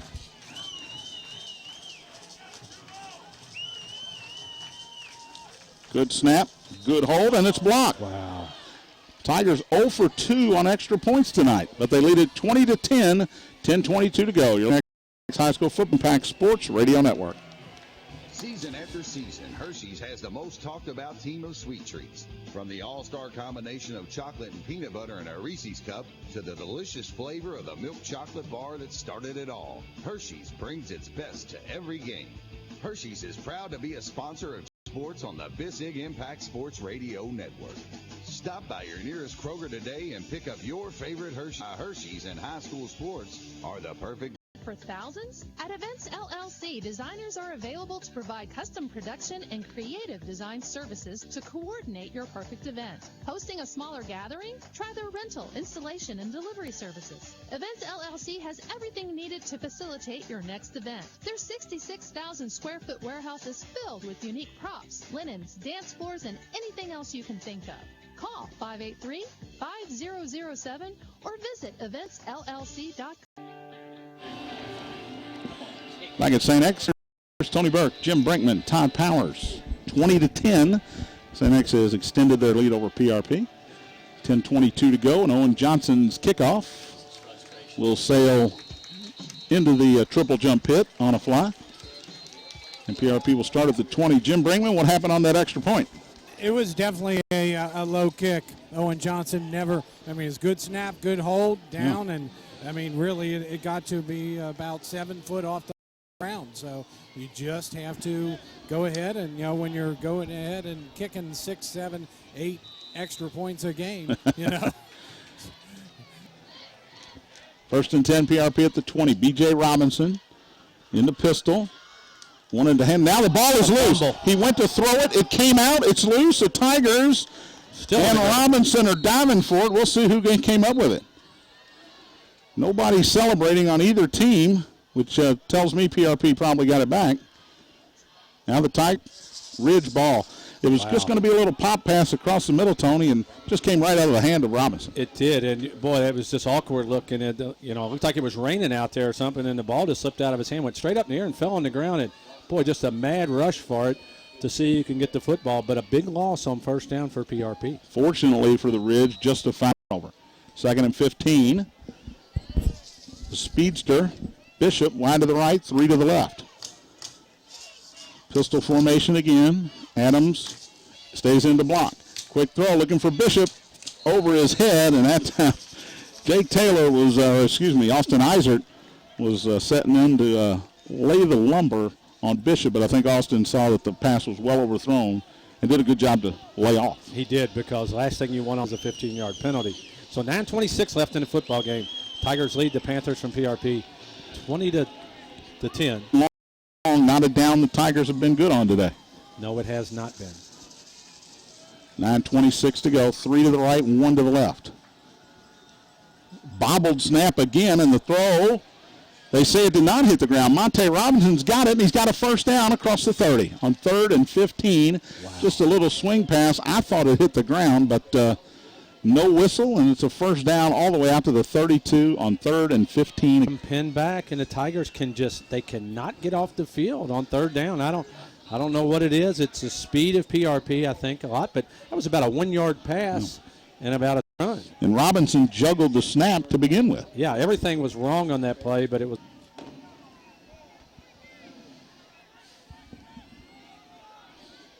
Two receivers to the right, eye backfield behind Robinson. He wants to throw. He's in trouble. Hit as he throws, and it is incomplete. Ball came out.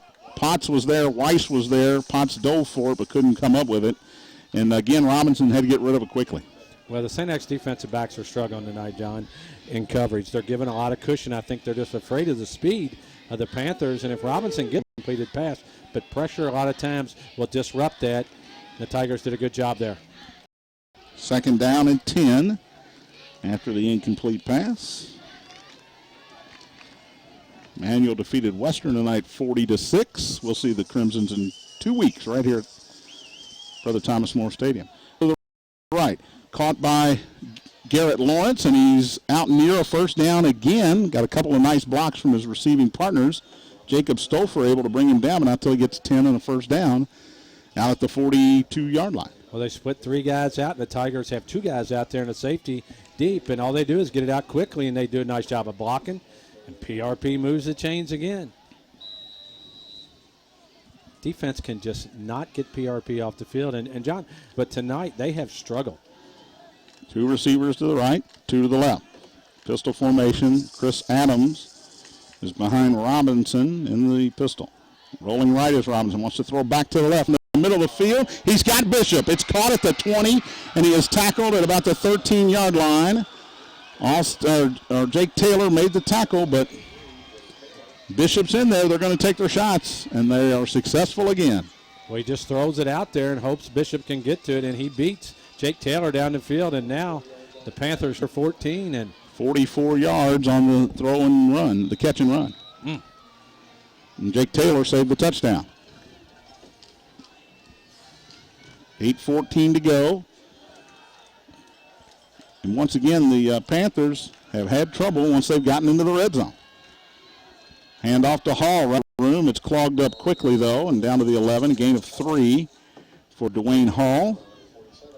Jack Daly and Washburn both in on the tackle. That great big offensive line for PRP doing an excellent job all night long. And, you know, John, maybe them inside the 20-yard line, because when they're away from the 20, they sure move it down the field awful quickly. Somebody's got to come clean and make a big play here. 2 to the left, including the tight end, so that's 3 to the left. Hopper, wide to the right. Fake to Hall. Robinson keeps it. He's got room at the 5, and he's in for a touchdown. PRP. Well, we talk about it. You have to play your responsibilities. And a great call by PRP. They show the inside handoff, and the Tigers bite. And Robinson just keeps it and goes around the end and walks in for a touchdown with 7:22 left. And with that extra point really looming now, if they have a 4-point game, it would be a 3-point game. And they've answered the last 2 times the Tigers have scored. They've answered quickly. At both times, long passes to Shannon Bishop. Kawadla in to kick the extra point. Jeffrey Potts will hold it. Low snap, the ball's loose. Potts has it. He's going to run up, throws toward the end zone. It's caught. There's a flag down in the end zone, though, and that's probably there's a big lineman halfway in the back of the end zone. So get a retry now. Yeah, and that's, boy, once again, the Tigers just can't make the play. They have him back there, and he runs from him, and just a tough night for the defense. So they'll move the ball back 5 yards with an ineligible man downfield. It'll be a little bit of a against Pleasure Ridge Park, so it'll be a little bit of a longer extra point attempt. Kawadla has shown that he's got plenty of leg, though. Well, could have been a huge break for the Tigers, and unfortunately, if you're a Tiger fan, the Panthers do a great job of making that happen. So the 5-yard penalty moves it back to the 8. So it'll be a 25-yard extra point instead of 20. Not a good snap that time. Didn't want to blame Potts. This one's inside as well, but the kick 20-17. Tigers lead it, 7:22 to go. You're listening to St. X High School football on the Bissig Impact Sports Radio Network.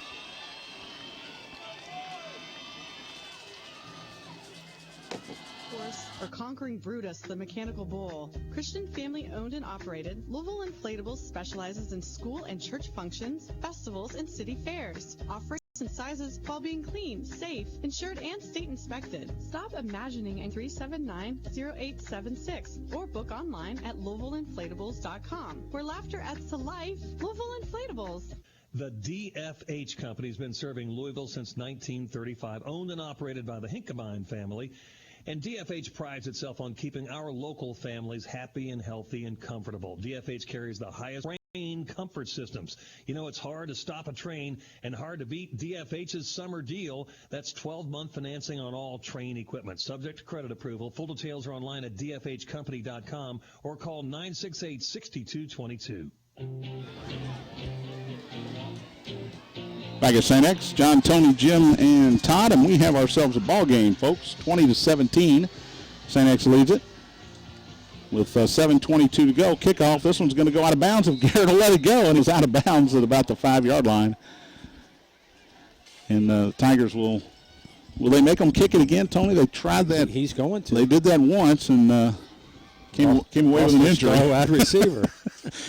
That's just bad luck there. But, yeah, they're going to push him back and let him kick it again. I think Blake Roskowski's down there yelling, no, take it, Coach. don't send him back here. But that's how Roskowski got hurt on the first play of the game.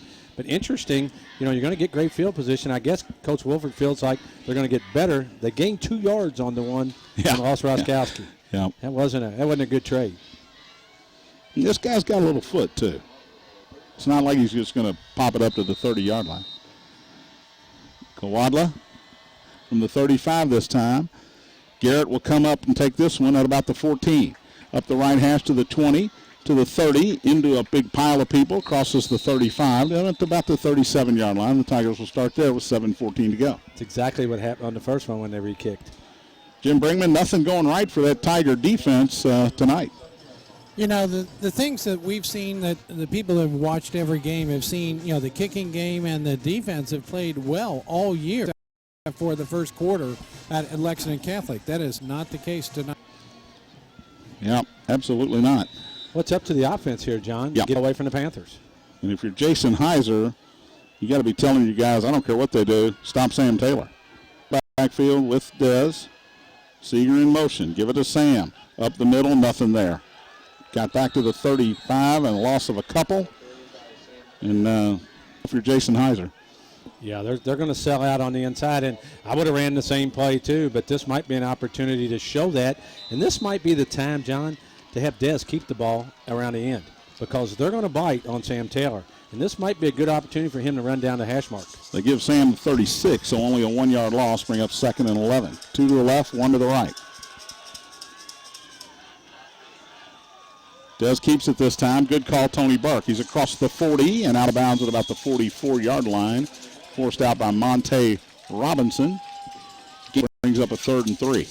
Well, you need this first down, and I think if the Tigers can get a first down, they can show that play again and actually just toss it down the field because, boy, did PRP sell out on that play. They brought everybody. And you have to think on 3rd and 3, they're looking for Sam Taylor again. 3 receivers to the left, 1 to the right. Taylor, the lone man in the backfield. Sideline. They tell him to go with it. It's an option to the right. Pitch to Taylor. Cuts inside, falls down right at the first down marker, the 47. I think they're going to give it to him right at the 47. That's where he had to get. He got there. It's a gain of 3. If he doesn't slip, he gets 2. Boy, that's unfortunate when things aren't going your way and a guy has the first down, he slips and falls. But 6:22 left in the game. Tigers lead the Panthers 20-17, have the ball at their own 47. And now you're not in that big of a hurry, Tony. Whistle, and I think the Ridge may have come off sides again here. Nope. Yeah. PRP, I think they lined up off sides. I didn't see anybody move. I just think one of the line got in his stance and he was off sides. And, you know, John, you're right. You take your time, you run the clock. But one of these opportunities, I wouldn't do it on first down, but maybe second down. I might look for an opportunity to suck somebody in. Ball in PRP territory at the 48. It's 1st and 5. Ritter tried to get another offside. Did not work. Now he looks to the sideline. Blinko's the H-back. Garrett's the wide receiver to the right. That's the short side. They give it to Sam up the gut. Cuts back inside. Makes one man miss. Fights his way forward close to the first down marker. I think he's a little shy of it. had to get to the 43. I think they're going to give it to him. Got a And a Panther down at the 45-yard. Linebacker, Kenneth, gets himself up, tells the... says, I need a break. I thought he was going to tell the guys, look, I got a broken arm here, but you guys just stay over there. I'm staying in this game. But no, he jogged his own power, being very gentle with his left arm. 1st and 10. I get option play here to the left. Taylor got 5. Panthers nearly jump again. Garrett wide to the left. Waddell and Seeger to the right. Handoff Taylor up the middle. Gang tackled as he gets down to the 40. It's a gain of 3 for Sam. And again, 5:20 to go. Clock will continue to run. And we go back to that timeout that PRP had to call with 10 men on the offensive field early in the half. Good point there. And just like I said, run Sam Taylor right up the middle and get about 3 or 4 on first down. We hit the 5-minute mark here. And the Tigers have slowed the pace down. They're basically telling Desmond to call some snap counts out, see if the Ridge will jump, and then look to the sideline, get the play, and we'll tell you when to go. Takes a snap, keeps it. After the play, fake to Taylor. Gets a great block out in front from his wide receiver inside the 30. A first down for the Tigers. Matthew Smith doing a great job engaging the cornerback and not letting him get around, and a first down for Des Ritter, a gain of 10. Boy, a nice call right there. And Ritter did a good job of staying in bounds when he was getting to the outside. So they cranked the clock back up at 4:40. Tigers have a 3-point lead, and they're in PRP territory at the 30. Matthew Smith wide to the left, 2 to the right. That's the short side. And they jump. Ritter does draw the offside. And the perpetrator was Nostradamus Furman. Well, you know, that's the last time I'm calling his name tonight. That's name of the year, by the way. It is. But you know what? That's maybe being tired and being in there. And you've been on the field for a while now, PRP. But, boy, I tell you, there's a lot of space on the left side to run the football. First down and 5 now. Ball at the 25. Ritter calls out signals. Nobody jumps. Tigers look to the sideline. 2 to the now Seeger in motion from left to right. They give it to Taylor instead. Up the middle, big hole, fights his way to near the first down marker. They're going to mark him short. Going to say he went down to about the 22, I think. Boy, that's a terrible spot. Wow. That is an awful spot. I can see that from here. That wouldn't even. It's a gain of 3. Bryson Washington made the tackle. May work in the Tigers' favor, not getting the first down there, though. Second down and 2. Clock continues to run with 3:40. Tigers trying to protect this 3-point lead.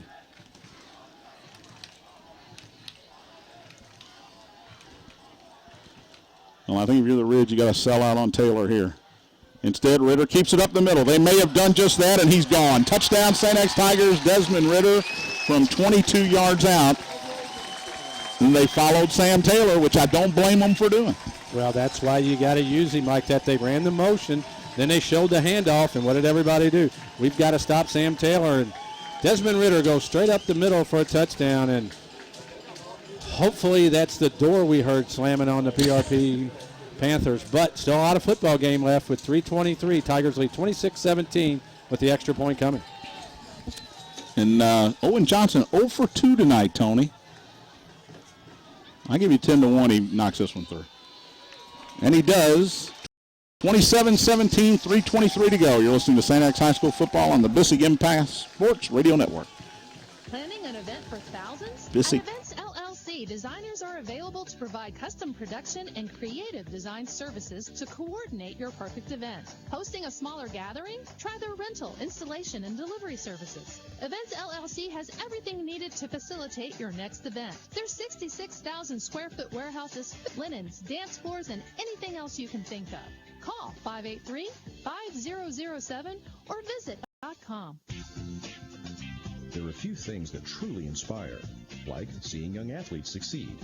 With this in mind, the Courier-Journal created awards presented by Norton Sports Health. We're honoring Athletes of the Week for Southern Indiana and Metro Louisville all season long, naming all area teams for more than a dozen sports, and capping off the year with a red carpet banquet in June. Vote for this week's Athlete of the Week at the CourierJournal.com sports page.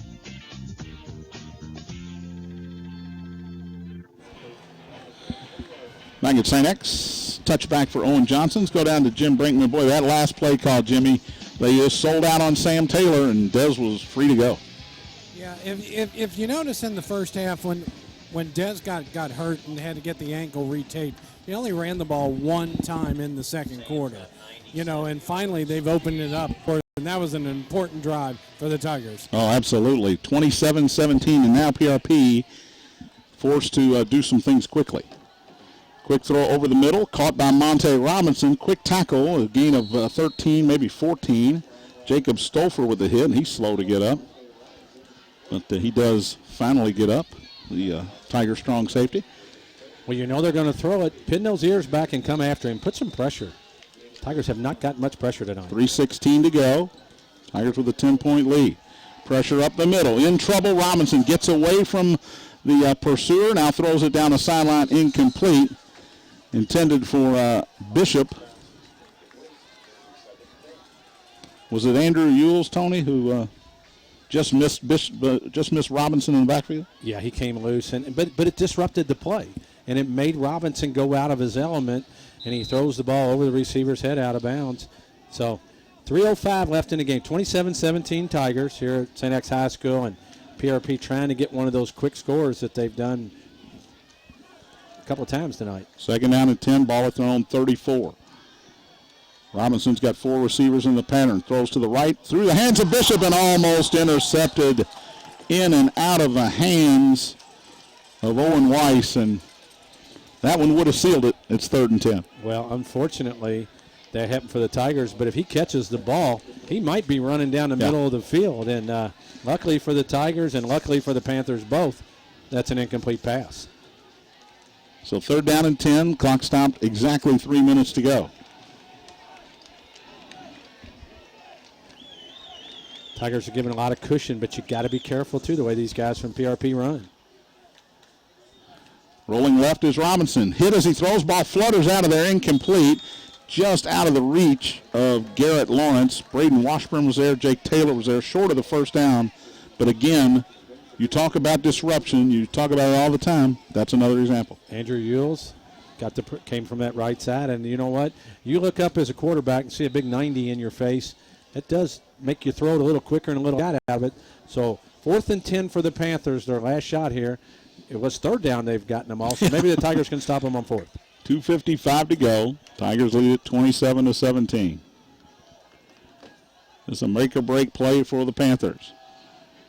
Over the middle and incomplete, ball knocked away. Terrific job by Jacob Stouffer. Washington was there, kind of leaning, kind of sort of half diving for it, and Stouffer came from nowhere and just got a helmet, made it fly back toward the PRP line of scrimmage. Tigers take over with 2:49 to go. Well, and the ball was a little low, and it would have been a great catch, but you're right. Stouffer does an excellent job of making that play and making sure that the Panthers don't get that first down. So now Panthers only have 2 timeouts left. Tigers lead by 10 with 2:49 left. And all about possession here. Don't turn it over and let Sam get a few more yards. They give it to him off the right tackle. He's down to the 31, gain of 3. We'll see if Coach Hauser wants to use his 2 timeouts on defense. He will not use one here, but I would think if the Tigers don't get a first down here on this play, he would probably use one.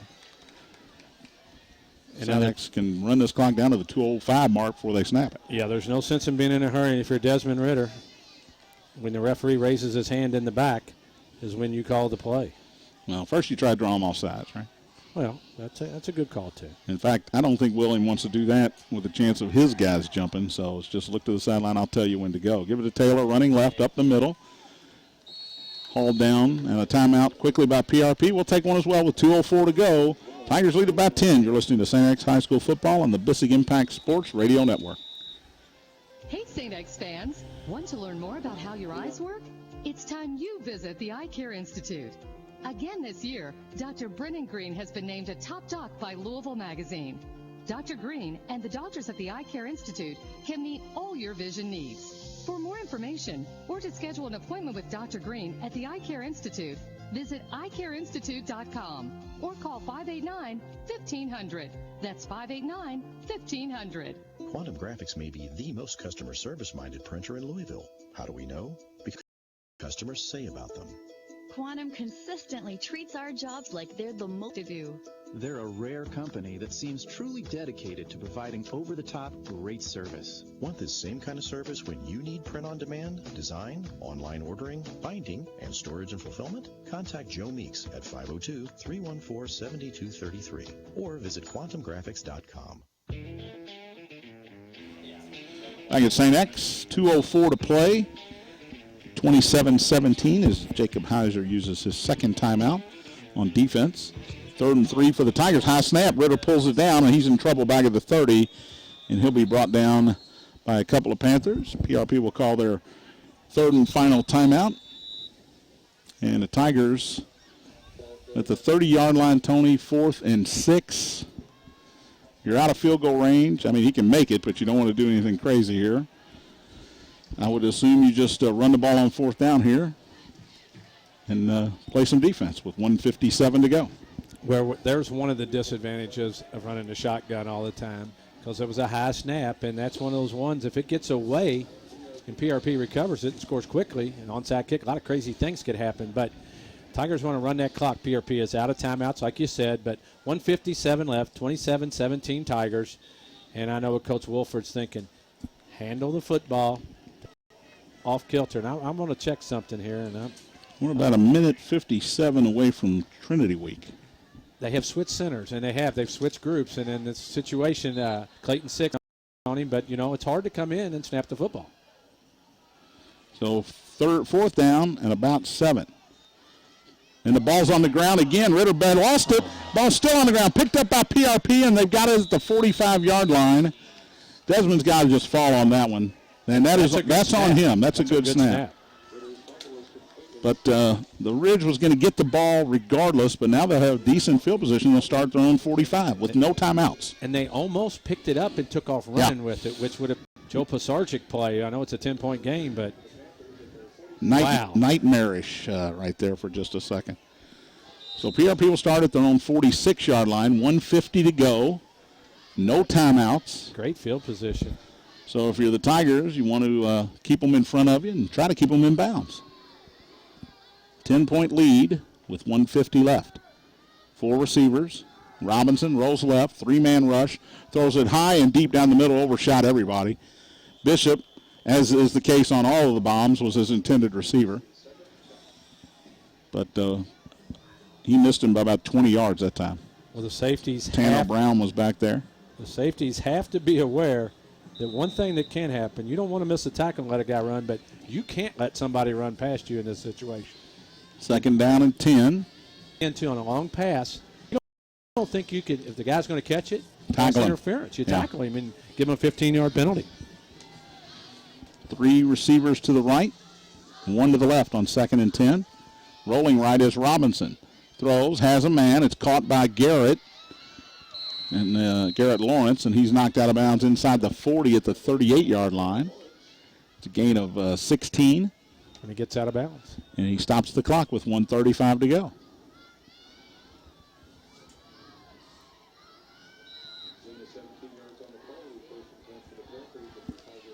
Two to the left, 2 to the right. The lone setback is Chris Adams. He stays in the block. Wanting to throw is Robinson. Now he runs up the middle, which may be a mistake because the clock's not going to stop now. He's tackled short of the 1st down by Washburn at the 29. Up a 2nd and 1. The valuable seconds to the clock here. A lot of them coming off. We're down to 1:15 to go before the snap. Rolling left after he juggles it. Throw. It's caught by Monte Robinson, and he will get out of bounds on the St. X sideline at about the 19-yard line. Gain of 10 and a 1st down, and the clock stops at 1:07. Well, they're flooding the areas, and I think if you're St. X right here, you have to move your outside linebackers out more. They're just throwing it towards the sideline, and they're giving a lot of space. And on the right-hand side, right, the 3 receivers, look at all the space over there, John. Don't worry about the run right here. They want to run it, tackle them. Robinson will run it to the right, but he wants to throw out of it. And he's short, and it's intercepted. Well, he had behind the defender, but just kind of short-armed it, and Chandler Simpson picks it off. And that'll do it with 59.8 seconds to go. Tigers, all they got to do is take a knee a couple times now. Well, an excellent football game for the Panthers, and that's the one that he would like to have back, because you're right. He had the receiver open in space. He just didn't throw it over Chandler Simpson's head. And that interception right there will take St. X into Trinity Week. Yes. With a 4-1 record. Unless Joe Posarchik shows up twice. In victory formation is Ben Seeger. Stands back at the 6-yard line. Desmond will take it and take a knee. Probably have to do it one more time. Tigers will win this one.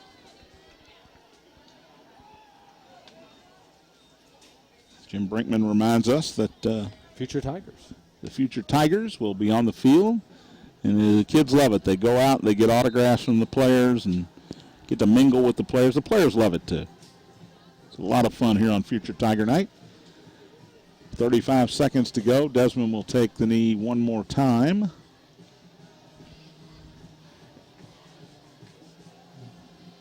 He does, and that'll do it. 27-17 will be your final.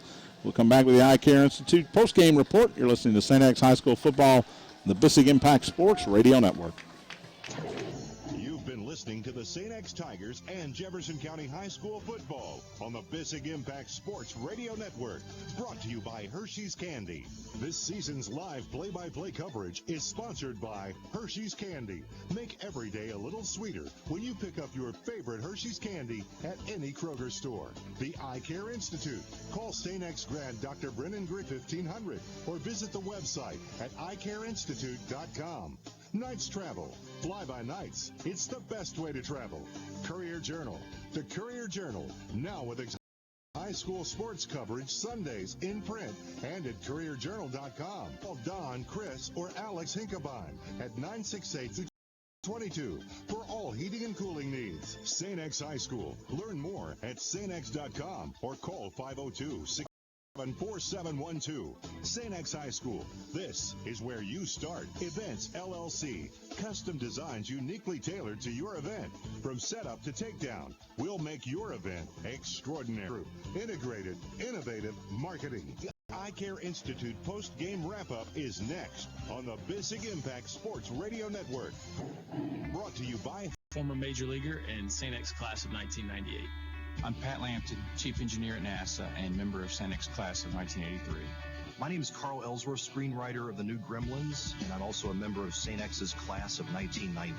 Whether it's launching series-winning home runs or vessels bound for outer space, successful careers take off at St. X High School. Time to learn more. St. X. This is where you start. For over 20 years, Signs Now has been Metro Louisville's go-to source for custom signs and banners. Vehicle lettering, trade show displays, lighted signs, you name it. We deliver durable, high-impact graphics and quick, affordable service. Signs Now is the choice for all your signage needs. Want proof? Just ask the Bissig Impact Group. We're their official sign provider. For more information, call 502-491-8180 or visit us online at signsnow.com. Air on the Super Quad Bungee. Across the Big Baller Obstacle Course or conquering Brutus, the Mechanical Bull. Christian family owned and operated, Louisville Inflatables specializes in school and church functions, festivals, and city fairs, offering inflatables of all shapes and sizes while being clean, safe, insured, and state inspected. Stop imagining and call 502-379-0876 or book online at LouisvilleInflatables.com, where laughter adds to life. Louisville Inflatables. When you're not cheering on your favorite team and you're ready to tackle that large job or weekend project, Sunbelt Rentals has the equipment you need. From hand tools to excavators, we've got you covered. And with more than 525 locations, we're sure to have one convenient to you. Whether you're a do-it-yourselfer or contractor, you can rely on the experts at Sunbelt Rentals. Call 1-800-NO-SWEAT or visit sunbeltrentals.com for a location nearest you. So what are you waiting for? Get it done. A few things that truly inspire, like with this in mind, the Courier Journal created the Kentuckiana Sports Awards presented by Norton Sports Health. We're honoring Athletes of the Week for Southern Indiana and Metro Louisville all season long, naming all area teams for more than a dozen sports and capping off the year with a red carpet banquet in June. Vote for this week's Athlete of the Week at the courierjournal.com sports page. Planning an event? LLC designers are available to provide custom production and creative design services to coordinate your perfect event. Hosting a smaller gathering? Try their rental, installation, and delivery services. Events LLC has everything needed to facilitate your next event. Their 66,000 square foot warehouse is filled with unique props, linens, dance floors, and anything else you can think of. Call 583-5007 or visit eventsllc.com. This is the Eye Care Institute post-game wrap-up on the Bissig Impact Sports Radio Network, brought to you by Hershey's Candy. Once again, here are John Spears, Tony Burke, and Jim Brinkman. Back at Brother Thomas More Stadium, John Spears, Tony Burke, Jim Brinkman, Todd Powers, putting the bow on the 27-17 St. X win tonight over Pleasure Ridge Park. Tigers improved to 4-1, 1-0 in district. And Tony, that's huge because you lose that game tonight, and all of a sudden you're sort of sitting on a road game to start the playoffs. Yeah, John, it's very, very important to come out on top of this game and give PRP a lot of the credit. Playing Trinity last week and St. X this week, and playing both teams, close. So Coach Heiser's doing a great job over at PRP, and boy, they don't get it any easier with Male. But Tigers come out of here victorious tonight, and that's what you need. Yeah, it's you're right. You go Trinity, St. X, and then Male. I don't know who's making PRP's schedule, but I know it's not Jason Heiser. No, and I know Jim are out of the way. Yeah, you got to get him out of the way, Brank, and get in there. I know Najar, he won't shut up, so that's part of the problem. But we'll head down to Jim here in just a second. Tigers Desmond tonight, 27-17, the victory. Jimmy, are you ready to step in there and knock Paul out of the way? All right, we're here with Coach Wolford, 27-17. Three things I want to tell you. 4-1, 1-0 in the district, and 19-0 against Pleasure Ridge. What's that mean? I'll take it. It was ugly at times, but when we had to, I thought we really stepped up and played well. We haven't been in a tough game in a while. The Lexington Catholic game was so one-sided, and then it was one-sided the other way, that besides Bowling Green, things have been pretty easy. And I really think we thought, it was going to be easy tonight, and that's just not the case. PRP is a good football team. They're physical. They don't beat themselves. They can make the big play, and they did all that against us. But yet we were still able to hang together and pull out the victory. So I'm very proud that we were very resilient tonight, and we should get better from it. Coach, I want to ask you about the two kickoffs that went out of bounds. You decided to have them re-kick. Did you see something on film that you wanted to exploit? They have starters all over their kickoff team. So anytime I can make them run down the field as hard as they could, 2 plays in a row, yes. And I really liked our return game against their kickoff team. And, it worked a couple times it didn't. But, no, when they have starters running full speed, I don't mind having them line up again. Okay. Well, Coach, you're halfway through the season. I forget who we play next week, but Week 6. Week 6. Any special plans you're doing for next week? Even though we all know it's a special game, we're going to keep things the same way we always do and hopefully get better. All right, John, I'll come back to you. All right, thank you, Jim Brinkman, with the victorious head coach, Will Wolford. We'll come back, wrap things up. Tigers win at 27-17. You're listening to St. X High School football on the Bissig Impact Sports Radio Network. The DFH company has been serving Louisville since 1935. Hey, Nick, make this our last break if it's not. And DFH prides keeping our local families happy okay, and healthy thanks, buddy. and comfortable. DFH carries the highest quality. Nick, what's your last name? Train comfort system. Simmons. I knew that. All right, thanks, buddy. And hard to beat DFH's summer deal. That's 12-month financing on all train equipment. Subject to credit approval. Full details are online at dfhcompany.com or call 968-6222. Hey, St. X fans. Want to learn more about how your eyes work? It's time you visit the Eye Care Institute. Again this year, Dr. Brennan Green has been named a top doc by Louisville Magazine. Dr. Green and the doctors at the Eye Care Institute can meet all your vision needs. For more information or to schedule an appointment with Dr. Green at the Eye Care Institute, visit eyecareinstitute.com or call 589-1500. That's 589-1500. Does a Caribbean cruise sound like your kind of getaway? Are you dreaming of a relaxing weekend in the mountains? Whatever your style, Knights Travel is a full-service agency that can meet all your travel planning needs. Whether it's for business or pleasure, call St. X alum Lou Conkling or Kaylin Ryback.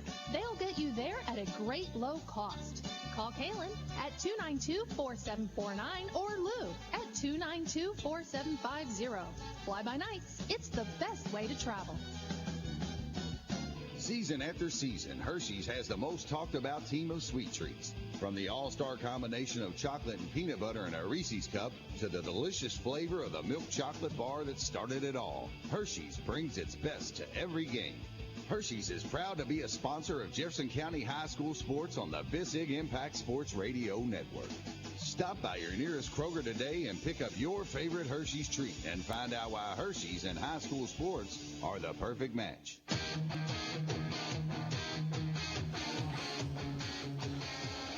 Back at St. X, wrapping things up. John Spears, Tony Burke, Jim Brinkman, Todd Powers. 27-17 Tigers. And, Tony, when they needed it, Sam Taylor and Des Ritter gave it to them. Yeah, John, and it was, they really went stagnant there in the second quarter, but Desmond Ritter got the big touchdown, but Sam Taylor did most of the work. And you know what? When you keep pounding Sam Taylor, that does open it up for Des Ritter, like the touchdown that was the one that put PROP away tonight. But once again, I want to give Coach Jason Heiser and those guys credit on the other side of the field. That's a good football team. I came in here tonight probably like the kids. I watched them play Trinity on film, and I thought we'll handle them very well. But that PRP team is a team to be reckoned with. And this district, St. X, Male, PRP, Manual, undefeated and Manual is just it's the semifinals right there. Yeah. Throwing Trinity out, there can be everybody there, and it's so good. And PRP has nothing not to be proud about tonight. I tell you what, they could have won that football game, but Tigers prevail, and that's all you can ask for if you're a St. X fan. Speaking of that team from the East End, everybody knows what week it is. What are you looking most forward to this week? I'm sure it's probably working concessions at the soccer game Wednesday, right? Yeah, and I was thinking that. But the one thing is both teams will be fired up. Both teams, I think, felt like against PRP maybe they let down a little bit. But once again, give PRP the credit. But I agree with Coach Wolford, and I kind of said this earlier. This game tonight was good for them because they didn't have much competition last few games. And you start believing you're pretty good. I think Trinity probably did it too, going into the PRP game. And both teams learned from those games that they do have deficiencies. Yes, they're maybe not as good as they thought.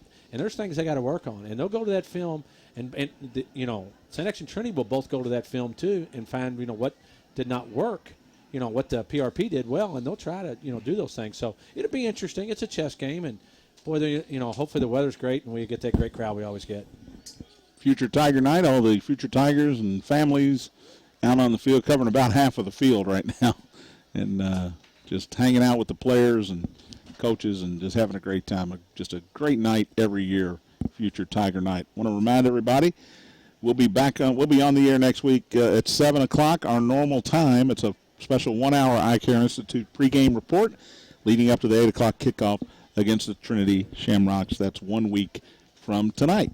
Want to thank Nick Simmons back at the studio, Todd Powers on stats, Jim Brinkman down on the field, Tim Riley on security tonight, Tony Burke on colors, John Spears saying so long from St. X.